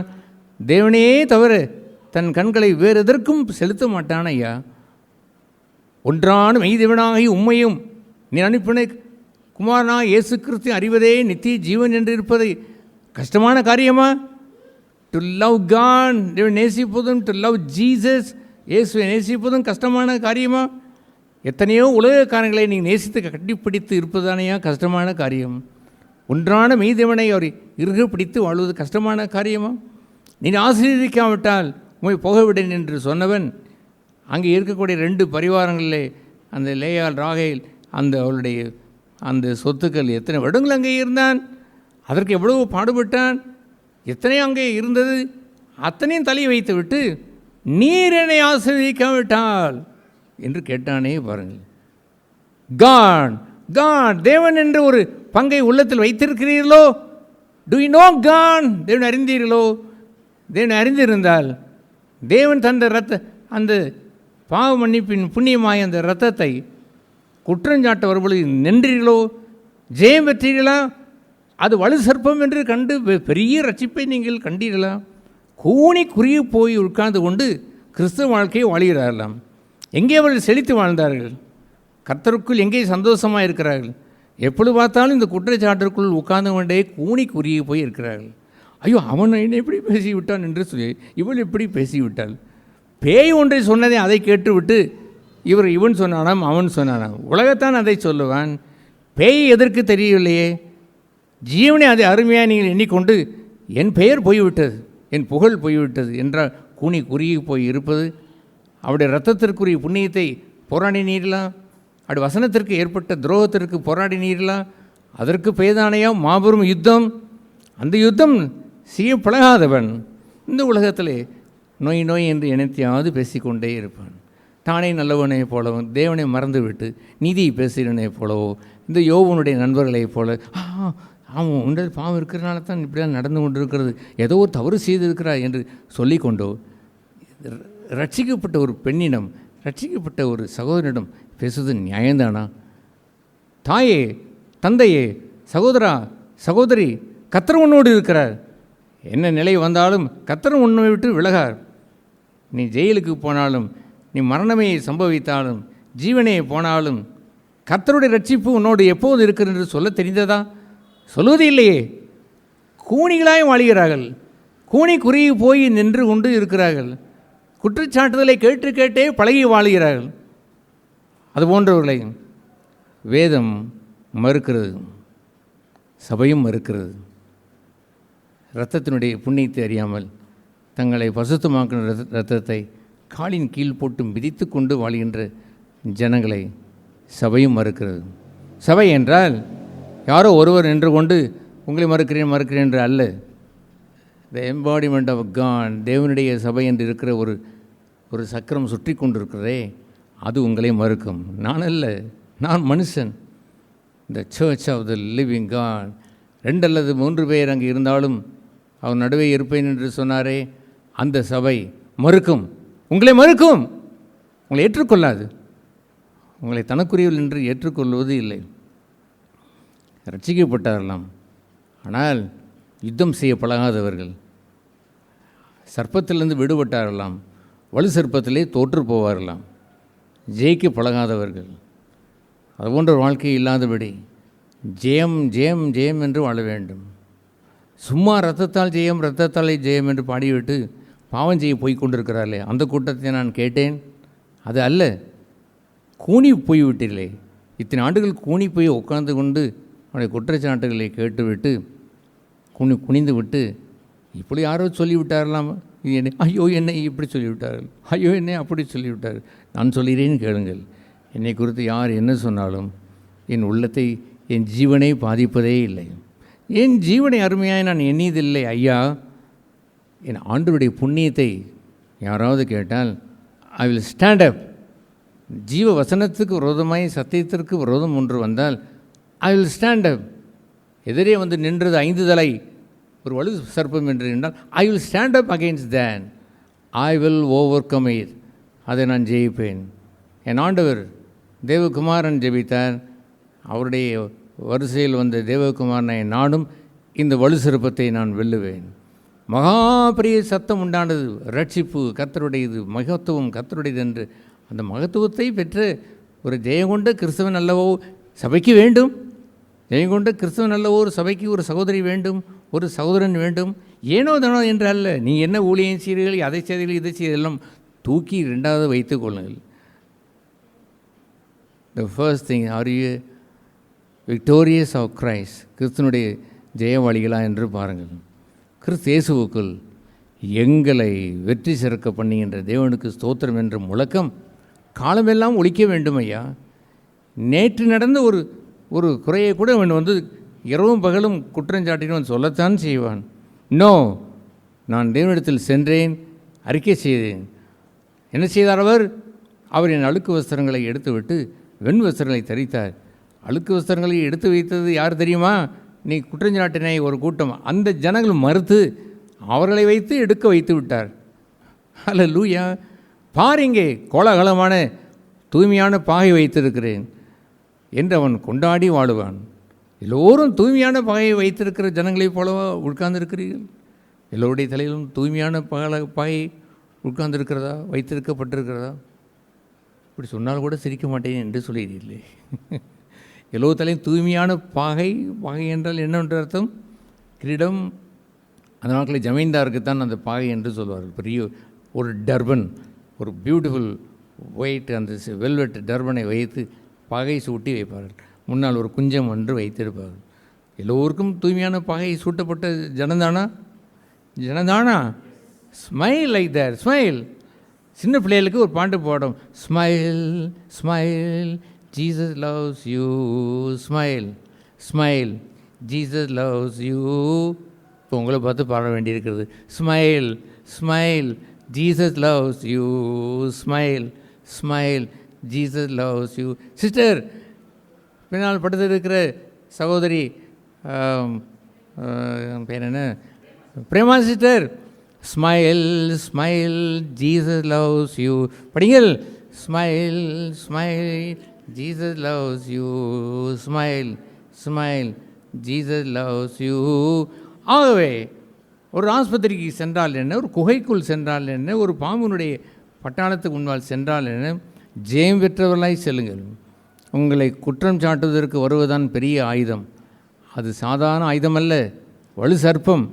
எதையாவது சொல்லி உங்களை கவிழ்த்து போட்டு விடுவான், உங்கள் விசுவாசத்தை மடங்கடித்து விடுவான். எதிர்த்து நில்லுங்கள். மழையே வந்து நின்றதே போல் தடை வந்தாலும் எதிர்த்து நில்லுங்கள். அந்த விசுவாசம் தூக்கி அதை எறிந்துவிடும். ஜெயங்கொண்ட மக்களாய் வாழுங்கள். ஒருபோதும் குற்றமுள்ள வாழ்க்கையை வாழ்ந்து கொண்டு குற்றப்பட்டவர்களாய் தீட்டுப்பட்டு போகாதீர்கள். சாத்தானுக்கு ஜெயத்தை கொடுத்து விடாதீர்கள். கிறிஸ்து இயேசுவுக்குள் எப்பொழுதும் ஜெயம் தருகிற தேவனுக்கு ஸ்தோத்திரம் என்று சொல்கிற வாழ்க்கையை வாழ்ந்து ஆல் த டைம்ஸ் ஸ்மைல். சும்மா செயற்கையான ஸ்மைல் அல்ல. ஒரு பூசணிக்காயை தொங்க விட்டு அதை ஒரு சிரிக்கிற மாதிரி படம் போட்டு கண்ணை பார் சிரி என்று சொன்னவுடன் அதை பார் ஹே என்று சிரித்து அதையா நாம் கேட்டோம்? அதை கேட்கவில்லை. அந்த இருதயத்தில் உள்ள சந்தோஷம் இருக்கிறதே, களவாட விட்டுவிடக்கூடாது. ஒன்றும் உங்கள் சந்தோஷத்தை பறித்துவிடக்கூடாது என்று சொன்ன பிறகு இவருடைய ரட்சிப்பின் சந்தோஷத்தை எத்தனையோ ஆண்டுகளுக்கு முன்பாகவே இழந்து போய்விட்டார்கள். கவலையே படவில்லை. இப்பொழுது வேறு கவலை வந்துவிட்டது. ஐயோ, இவன் என்னை இப்படி சொல்லிவிட்டானே, ஐயோ என்னுடைய மானம் என்ன, மரியாதை என்ன, என்னுடைய கௌரவம் என்ன, ஐயோ அதெல்லாம் பாதிக்கப்பட்டு புழுவாய் துடிக்கிறதே. இவர்களால் சாத்தானை எதிர்த்து நிற்பார்கள். தங்கள் ஜீவனை அருமையாய் எண்ணினவர்கள். இவர்கள் கர்த்தருடைய காரியத்தை குறித்து இவர்கள் யுத்தம் செய்ய போகிறார்கள். விசுவாசத்தை குறித்து யுத்தம் செய்வார்களா? அந்த இரத்தத்தை குறித்து புண்ணியத்தை குறித்து யுத்தம் செய்வார்களா? குற்றஞ்சாட்டின் ஆவியை குறித்து தான் எதிர்த்து நின்றிருந்திருப்பார்களா? போராட முன் வராத மக்கள். அதுபோன்று இல்லாத ஜெயங்கொண்ட சபை. ஆண்டவர் அந்த 7 சபையை சொல்லும்பொழுது ஜெயங்கொண்டவன் எவனோ, ஜெயங்கொண்ட சபை எதுவோ, ஜெயங்கொண்ட சபை எதுவோ, சபை எதுவோ, சபை எதுவோ என்று சொன்னார் அல்லவோ? ஏன் அப்படி அவர் சொன்னார்? ஜெயம் கொள்ளாத சபை நிறைய இருந்தது. அதுபோன்ற காலத்திலே கிறிஸ்து வருகிறார். நீங்களோ நாமோ என்ன சபையாக இருக்க வேண்டும்? சத்தமாய் சொல்லுங்கள். எஸ். நாம் எழுந்து நின்று ஜெபம் செய்ய கடவோம். கூடுவோம், ஆடுவோம், பாடுவோம், ஒன்றாய் மயில் கொண்டாடுவோம். கூடுவோம், ஆடுவோம், பாடுவோம், ஒன்றாய் மயில் கொண்டாடுவோம். நாடியே நம்மை தேடியே வந்த நாதனை வரிப்போம். நாடியே நம்மை தேடியே வந்த நாதனை சோதரிப்போம். என்ன என் ஆனந்தம், என்ன என் ஆனந்தம் சொல்ல கூடாதே. மன்னன் கிறிஸ்து என் பாவத்தை எல்லாம் மன்னித்து விட்டாரே. மன்னன் கிறிஸ்து என் பாவத்தை எல்லாம் மன்னித்து விட்டாரே. பரலோக பிதாவே, உடைய மன்னிப்பின் மாட்சிமை மேன்மை நாங்கள் எவ்வளவாய் ருசித்திருக்கிறோம்.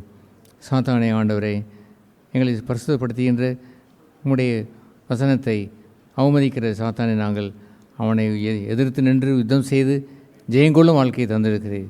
எங்கள் சபை அப்படி ஜெயங்கொண்ட சபையாய் என்னாலும் நிலைநிற்க உதவி செய்கிறாங்க. கூனி குறுகி இல்லாதபடி கூனி அவள் சுகமானாள் என்ற ஒரு பகுதியை எல்லோருக்கும் தருவீராக, ஆசீர்வதிப்பிறாங்க. இயேசு நாமத்தில் பிதாவே, ஆமென்.